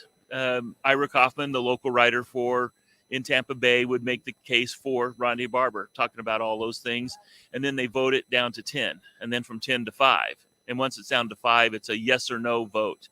So I believe he made the final 10. And that in and of itself is very important. Tell us why. Well, I think it is because a lot of the times, not 100% of the time, but the people who make it to the final 10 will move up to the final 5 because the first 5 that may usually get in. So it opens up the field. And there's different caveats. For example, if there's one or two really good, if Peyton Manning's coming up or a Tom Brady, they're going to take up one of the slots. But I think Rondé is being set up to get into the Hall of Fame, if not next year, the year after. So if Rondé does get in, and I think he's going to get in, obviously by your expertise, that will give that defense 4 players in the Hall of Fame and their coach, Tony Dungy. How does that rank historically in football? That's almost Steel Curtain-esque. Well, still on a defense, yeah, that's true. Yeah. The Steelers had quite a bit of offensive players. On that defense? Well, they've got Joe Green, of course, Jack Ham, Jack Lambert, and Mel Blount. So it's just the 4. Okay, I thought Nelson Green would never. No, he made a final 15 a lot of times, but he could never make it over the top there. So, I mean, that in of itself would put that defense as one of the greatest. Absolutely. Yeah. What people don't really know about that Bucs defense is over a long period of time, they were the number 1 pass defense in terms of the defensive passer rating, which is just the inverse of if a quarterback has a high rating, right. The secondary, if it's a low rating, it's great.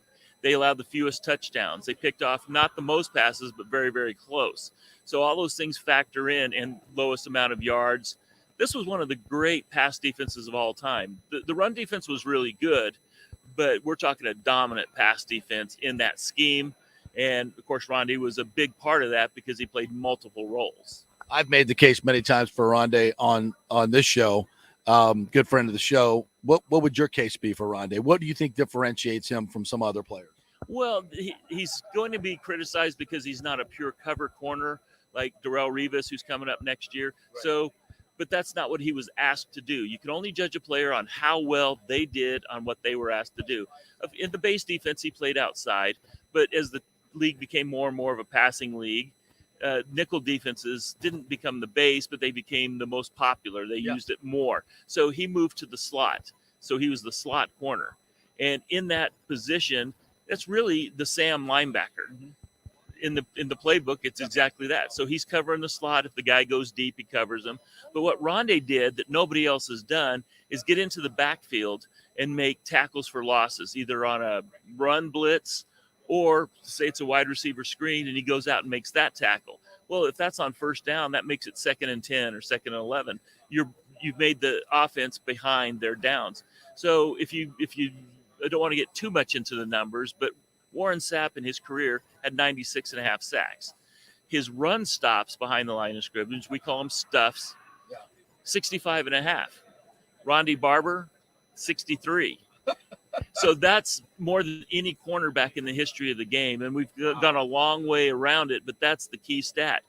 Throw in his 28 sacks as a slot corner, which is the most all time. He's got over 90 plays in the backfield, plus 47 interceptions and 200 passes defensed. And I can't remember how many defensive touchdowns, but he had them on picks. 14 of them. I think 14 non-offensive touchdowns. Yeah, he had a punt return in there, and but you're talking scoop and scores, and pick sixes. Yeah. So those are the nuggets, I would say. I think if I'm not mistaken, is third all time. Yes, I believe that's the case. If you go defensive scores, I believe he's second all time. Yeah. I believe he's still. Yeah, he might even be first if you throw in the playoffs. Because here's a guy who made pick sixes in the playoffs. He played well in the playoffs. This is a team that won a Super Bowl, and he was a major part of that. So it makes a lot of sense that in this Tampa 2 defense, you have a soft cover 2 or even a hard cover 2 corner. And then when they're in the slot, a lot of times that's much harder than the outside, because the outside guy in man coverage is going to force his guy, and you can use the sideline as the double team. Well, when you're in the slot, you've got a three-way go. He can run vertical on you, he can run out on you, and he can run inside on you. And if that's a Wes Welker or even a really good tight end, that's a tough cover. So this is a guy who was a good cover guy, but he just didn't play one guy the whole game like Darrelle Revis did. In my opinion, why not put both in? Well, first of all, Rondé is way more valuable because he does so many different things. I mean, you look at these guys like Deion Sanders and Darrelle Revis, incredible transcendent players, no question about it. But they're also pretty one-dimensional. I mean, whereas Rondé, I call him the most versatile defensive player in the history of the game for all the stats that you brought up. To be able to cover a Calvin Johnson on the outside, which is what he was asked to do, and then also stuff the run, or as you say, play the outside screens or inside. I mean, who even wants to do that in the NFL? And so then find me somebody who's talented enough to do it. They're few and far between. Well, Charles Woodson played that late in his career. He kind of transitioned from more of a cover one guy, for lack of a better term. And then he comes in and he's basically playing that nickel or slot Sam backer. It depends. Sometimes you're a Sam backer if it's a run play. Right. If it's on a blocker, I mean, it's incredible. Yeah, and if it's 4 wide and you've got Calvin Johnson out here and a really good slot receiver in here, and those two cross and you're in man coverage, you still got to do all those things. So yes, he was much more valuable in terms of doing more things. Mm-hmm. And to me, who's in the Hall of Fame is the guys who did the most things the best. Right. He checks a lot, and we haven't even talked about his honors. Right. All pros, Pro Bowls, those kinds of things. They don't mean everything, but they mean something. And there's been some talk of Simeon Rice with his 110 sacks. That number is Hall of Fame worthy, but he never gets the love for whatever reason. Why do you think that? There's always been a feeling that he just didn't play the run very well. Is that why? No, and that's true. His run stuffs, I believe, are 38.5. Yeah. So Rondy's got a lot more. Yeah. But that's not always his fault, because in that particular scheme, you've only got 3 reads. If you've got the high hat, that means it's a pass. Mm-hmm. If your guy disappears, be ready for the trap. Mm-hmm. And if the helmet comes at you, defeat the block. That's how Tony Dungy taught that defense. Right. So in a 3-read defense, you've got a lot more freedom than maybe like Richard Seymour, who's probably going to get in tonight. Right. Has to do a lot more things because Simeon wasn't too gapping and so forth. But still, he was asked to complement Warren Sapp on getting the arc rush, the outside rush. Even if you don't get to the quarterback, you're still creating chaos. Yeah. All right, so talk about the guys you think you're going to predict are going in tonight. Who you got? Well, I predict Tony Baselli's going to get in. Florida player, not University of Florida, but he played in Jacksonville. The knock on him was never his skill set. It was that he only played 7 years and then got hurt. And that's what's known as kind of the Gale Sayers exception. If a guy was great for a short period of time, then he probably deserves to get in. Dwight Stevenson got in under that. He was just a dominant player, but only played 8 years. So if you're going to put in him, then why not put in Tony Baselli?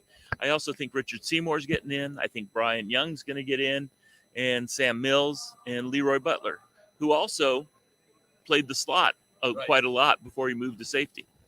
Are Leroy's, and I love Leroy. I covered him at Florida State. One of the nicest guys, greatest guys ever. Obviously had a great run with the Packers. They were a very, very good football team for a long time. Are his numbers comparable to Rondé's? I think Rondé's are better, right? Rondé's are better, but he was kind of a safety. But he got a lot of the sacks coming more in the middle. and maybe running a game with Reggie White. And he's worthy, but just for different reasons. Yeah. My issue with the Hall of Fame is that there are too many skill players so-called skill players, not enough blockers, tacklers, cover guys. Right. And why not put in more cover guys if they're worthy? So there's room for all of them. Completely agree. Well, John, thanks so much for joining us. That's great perspective on what's happening here in the Hall of Fame. We hope Rondé will eventually get in, but it may not be tonight. So it's good stuff. Thank you very much. Thank you. Appreciate the time. All right, we'll take a break. When we come back, we're going to have that conversation with Jake Plummer that we recorded yesterday. Great story on the Gruden, Rich McKay recruitment, and also talks about Tom Brady and whether he's going to hang him up. We'll be back to Super Bowl 56 right after this. Stay with us.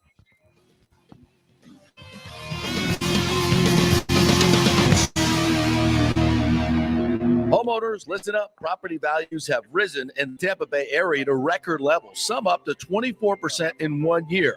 It's time to refinance your home and put the equity before rates go through the roof. Call my man Scott Fitzgerald at 813-294-7595 or email him at scott@amstampa.com. Scott believes interest rates will be over 5 very soon due to the volatile economy and inflation, but you can still lock in the mid-3s, but not for long. This means you can save tens of thousands of dollars over the life of your loan. Now, Scott is an independent broker, so he can shop your mortgage around for the best rates, and he will pay for your appraisal if you mention you heard it here on the JP Show. That's a $500 to $700 value. Scott does not charge the huge upfront fees like the big banks do. In this uncertain economy and political climate, better to have cash in hand now. So call Scott at 813-294-7595 or email him at scott@amstampa.com. Getting old is inevitable, but feeling and looking old is avoidable. If you're feeling run down, your workout sucks, or your sexual libido is not what it used to be, check out Bay Area Modern Medical Center. That happened to me a few years ago, and I found out I had the testosterone level of a second-grade girl. That's not good. Our food, environment, and stress can cause your T levels to drop. Bay Area Modern Medical Center can help, and they are different. They offer customized hormone replacement for both men and women. Christopher Lugo and his medical staff can help you restore your energy, your sex drive, and your feelings of well-being. It was a total game changer for me. I have way more energy, lost 30 pounds, and I'm performing better in all areas of my life. Nobody wants to talk about sexual health, but it's key to a balanced life. We offer discreet treatments with real-world results. So if you're suffering from a lack of interest in sex, ED, or lack of sexual stamina, Dr. Lugo and his staff can help. Take your health care to the next level at Bay Area Modern Medical Center, 844-977-3477 or BAMMC.com. Ladies and gentlemen, let's rock. This is FanStream Sports with JP. All right, welcome back to Super Bowl 56 here. We had a chance to sit down with Jake Plummer, played for the Cardinals, played for the Broncos, and almost played for the Tampa Bay Buccaneers at the end of his career. We had a chance to chat with him about many things, and here's that interview with Jake Plummer, the Snake.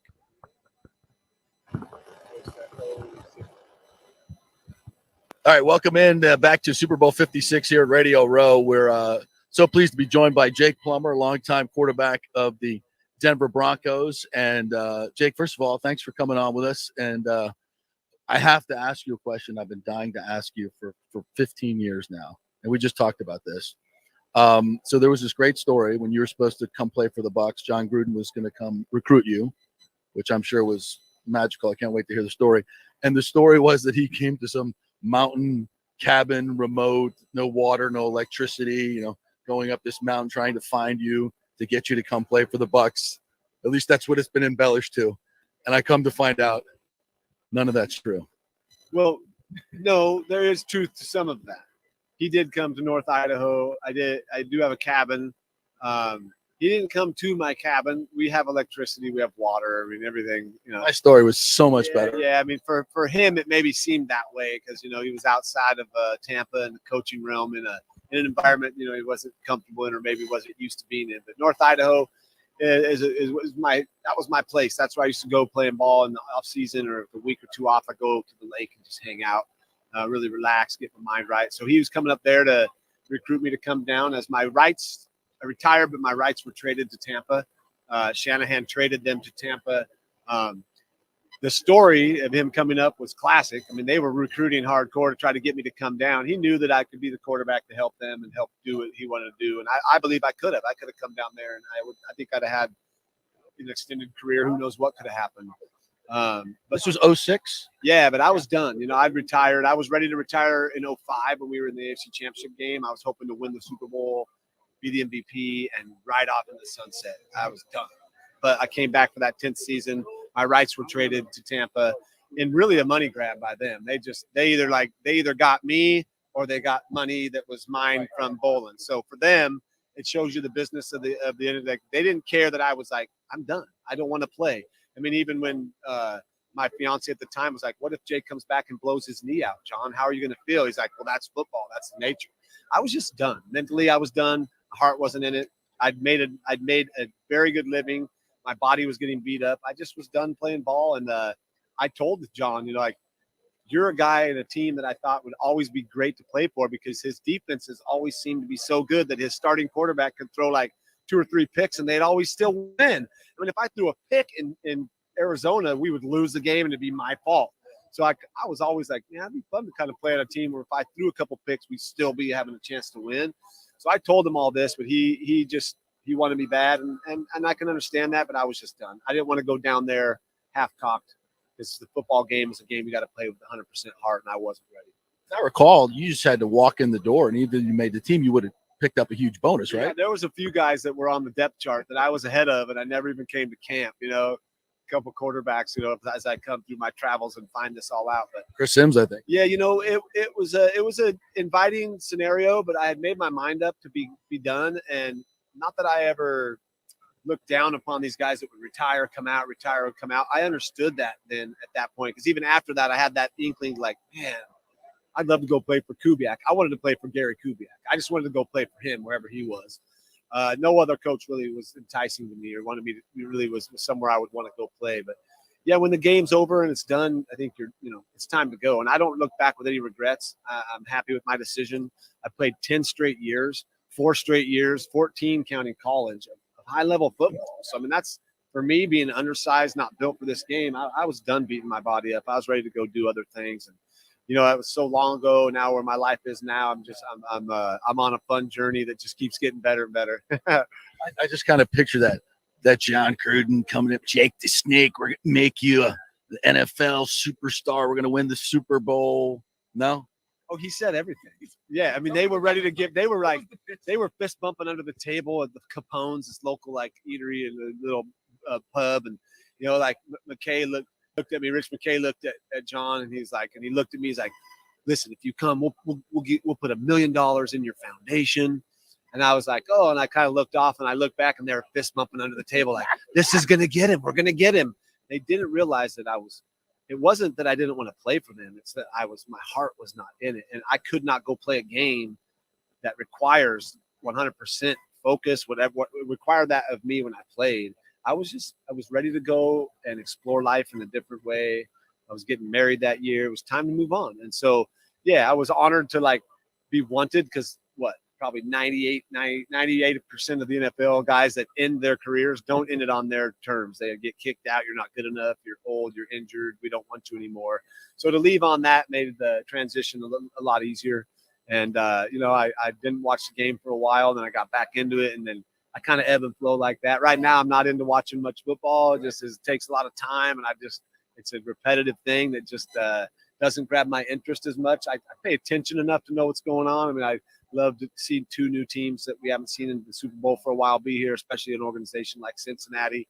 But yeah, man, I mean, life just throws a lot of stuff at you. And that was an interesting time for sure to be pursued towards the end of your career. It felt good to be able to I'm out of here. Thanks, guys. I've ridden this horse long enough. Awesome story. And it kind of reminds me of what's going on with Brady right now. I don't know if you know Tom at all, but I mean, he's in that situation now. He said he's retired. Then last night he comes out and says, well, maybe I might come back. I mean, how did you wrestle with that? What do you think he's dealing with right now? Especially when he, like you, went out at the top. He's going out on the top of his game. That's got to be a really hard decision when you're playing at that high level. Yeah. There was more than just the game and the pain of the game and my body that went into this. And it was also just for me of being a kind of a private person and liking to have a little anonymity and kind of being able to go my own route. When you get to a certain level, it was hard to go out in public.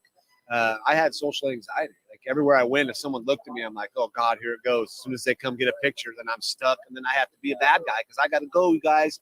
Oh, you asshole. Like, why am I an asshole? I was just walking through here. Somebody saw me and wants a picture. Now 50 people all of a sudden line up, but I got to go. I got a plane to catch. And I mean, so there was more than just the game. I mean, I still loved the game. I still loved rolling to the left and ripping a crazy ball between 4 defenders and coaches saying, why the hell did you do that? Well, I was trying to make a play, coach. I missed that and the guys, but I didn't miss everything encapsulating what that, being an NFL quarterback at an organization and what that means, what it represents. You're the face of that organization. So I was ready to just get away. And now you think he's dealing with that separation anxiety? If he is, then good God, he's played for so long. Has he prepped himself for the end of what is going to end eventually? I mean, like, you can't prep yourself for when we all die, but we're all going to die. So can you accept? Maybe not him. Maybe we're going to accept that we're all going to be gone at some point. Like, hey, it's, ego gets involved, I think, more than anything. I mean, this guy obviously is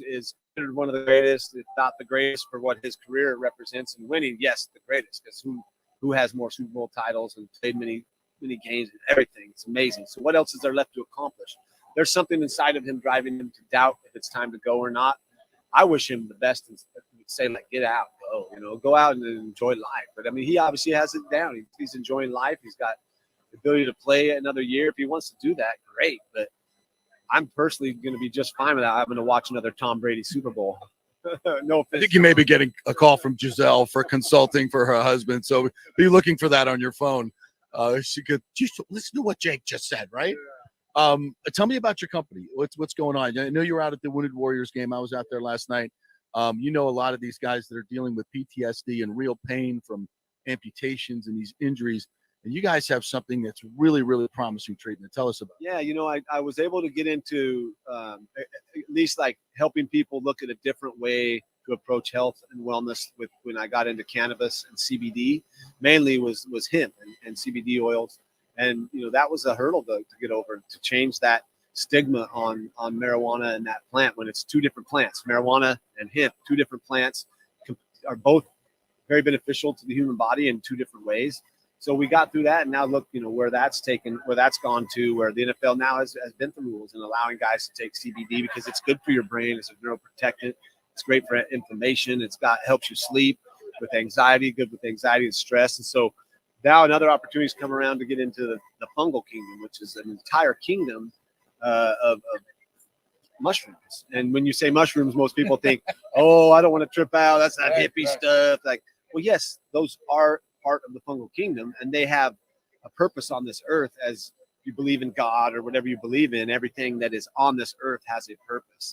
And if we can go into, as human beings, I believe we're all programmed to use the medicines that are growing in the earth to live optimally. And one of those being the fungal kingdom is what I've been gifted again, a chance to explore and get involved with. And Umbo mushrooms is doing just that, they're not going to trip you out, but they're medicinal mushrooms that have been used for years in China and in Asia to treat breast cancer, to treat depression, anxiety, insomnia, all sorts of ringing in your ears. I mean, this is the sky's the limit on this kingdom of mushrooms that we're now exploring.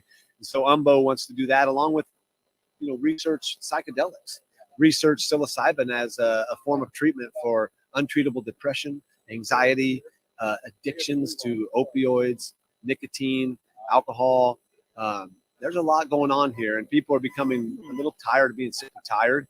And when these plant options come around, I'm just here to make people think about it. I'm not telling you what to do, but I'm living example of how it can help you to approach life in a different way, to see through a different lens, to appreciate what we've been given here on earth. It's the ability to get up and wake up and breathe and do amazing things.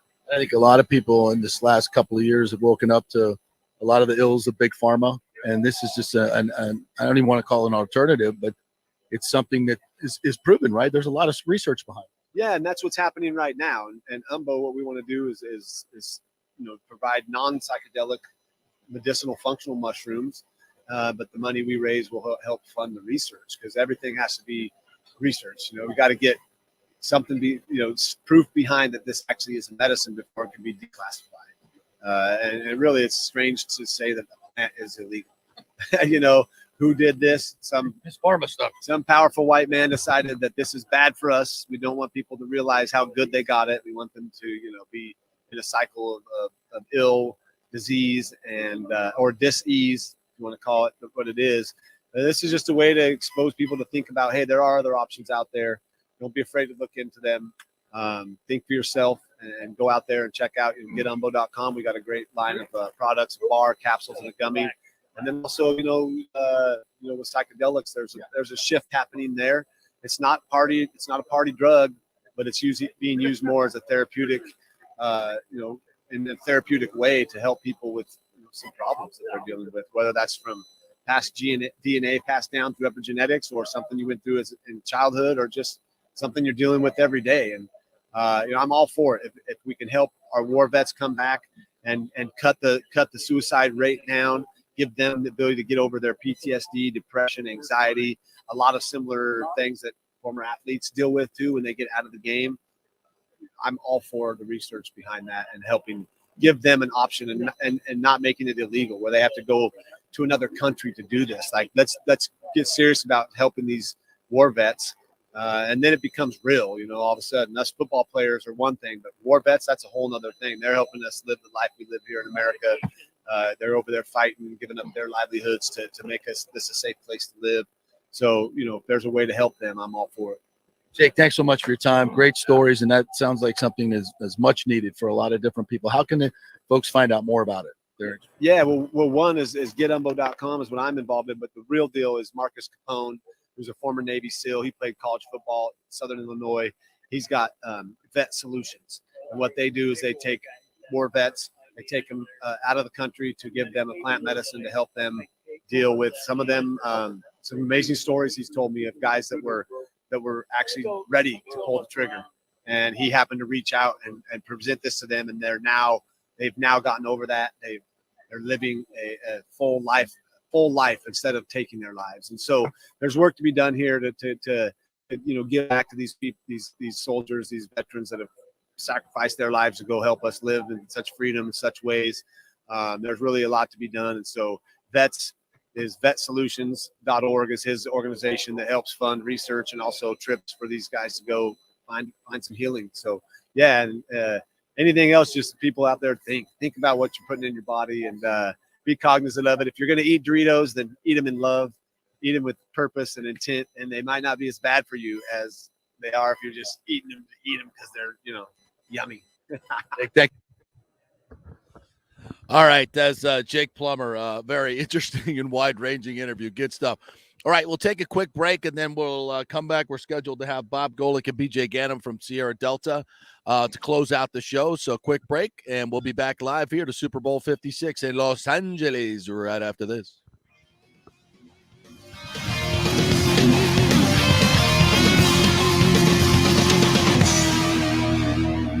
Homeowners, listen up. Property values have risen in the Tampa Bay area to record levels, some up to 24% in 1 year. It's time to refinance your home and pull out the equity before rates go through the roof. Call my man Scott Fitzgerald at 813-294-7595 or email him at scott@amstampa.com. Scott believes interest rates will be over 5 very soon due to the volatile economy and inflation, but you can still lock in the mid-3s, but not for long. This means you can save tens of thousands of dollars over the life of your loan. Now, Scott is an independent broker, so he can shop your mortgage around for the best rates, and he will pay for your appraisal if you mention you heard it here on the JP Show. That's a $500 to $700 value. Scott does not charge the huge upfront fees like big banks do.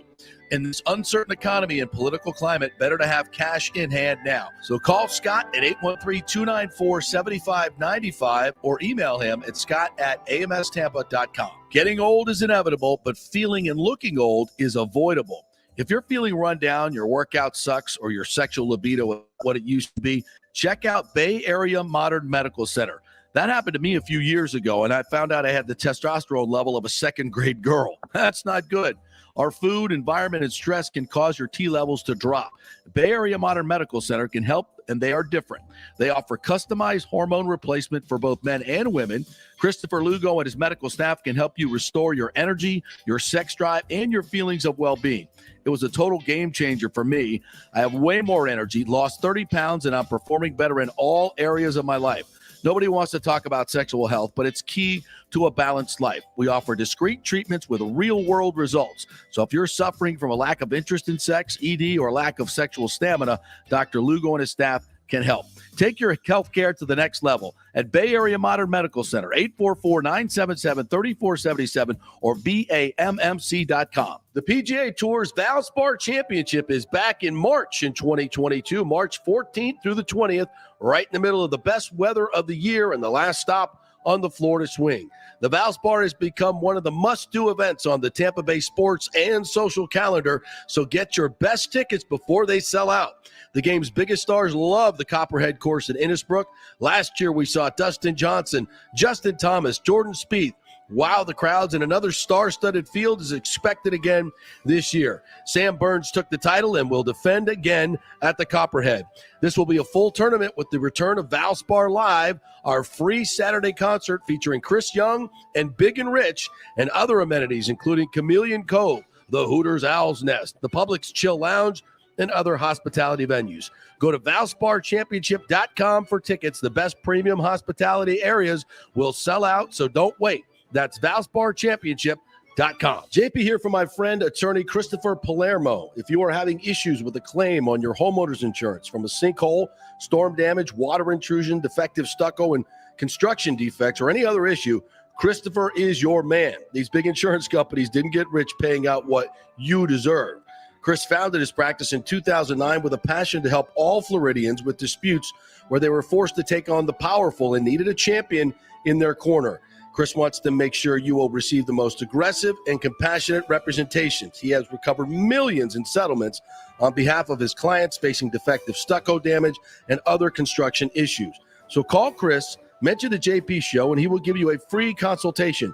That's 813-221-5636, or go to PalermoPA.com. He's a generation campaigning graduate of Jesuit High School and the University of Florida, and he cares deeply about you and the community. That's 221-5636 or PalermoPA.com. Are you selling your home or refinancing? JP here for Greenleaf Title. You choose the title company, not the realtor, and it makes a difference. You want a reputable company that will make sure your title is safe and secure. There are a lot of scammers out there right now. So go with a trusted company like Greenleaf Title. Plus, they will close anywhere, folks, and they will send a limo to pick you up to come to the closing. Yep, the great JP Limo Closing is back.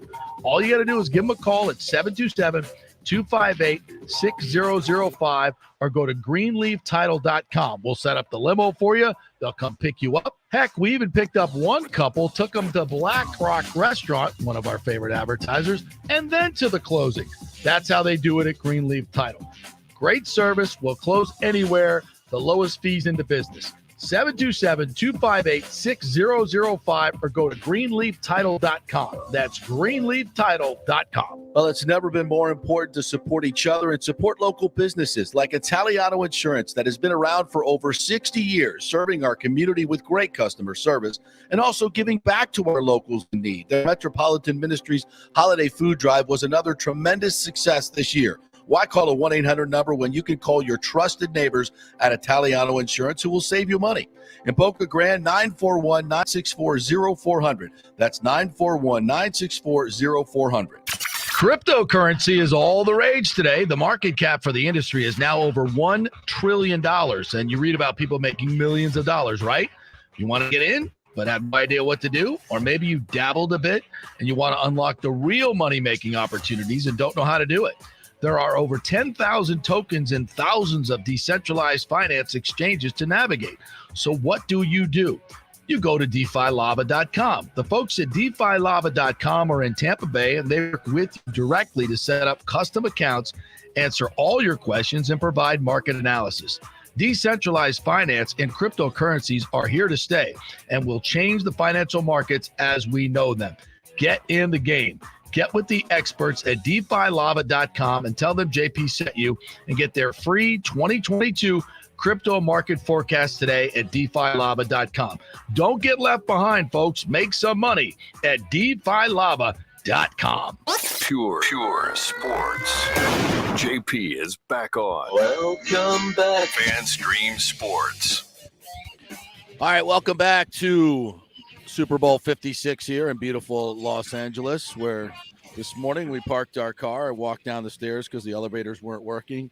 Found some nice gentlemen sleeping in the stairways, and let's just say they left their calling card in many of the stairwells. Beautiful smell this morning as we walked.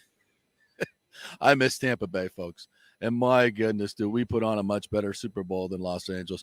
I feel like I'm in China right now, and like somebody's going to come whisk me away as I talk badly about California. Everything you heard is true, folks. And they've cleaned it up here, by the way, since the last time I was here. But it's a disaster. The homelessness problem here is terrible. And Tampa Bay. Just put the Super Bowl in Tampa Bay and just leave it. That's all you got to do. Nick Geddes joining me here. Looks like we're not going to have Golick and Gannon. We'll get them tomorrow on the show. But that's good, actually, because we got some notes to go through here.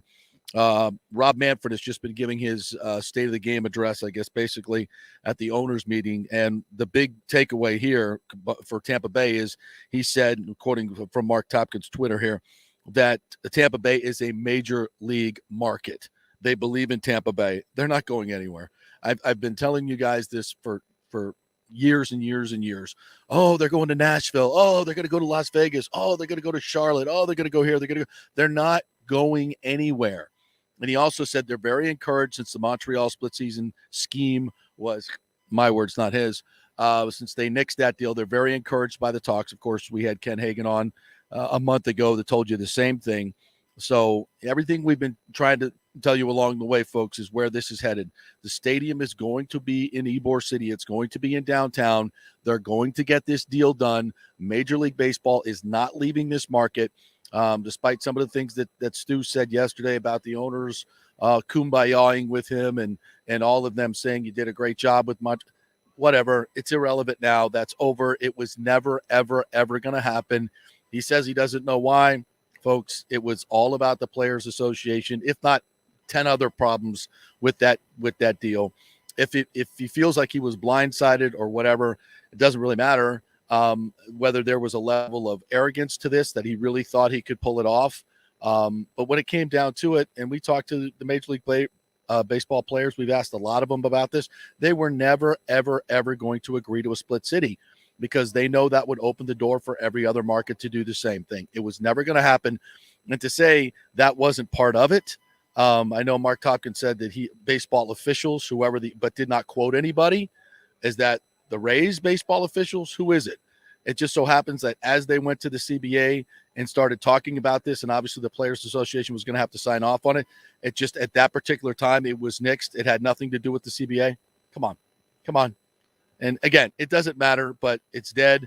And now they move forward in Tampa, and obviously with Manfred calling it a major league market and saying that he's encouraged by the talks that are going on. Folks, this is not the talks with St. Petersburg. It's not. It's the talks with Hillsborough County. And we've seen the studies in the last few weeks about non-property tax money that's going to be available.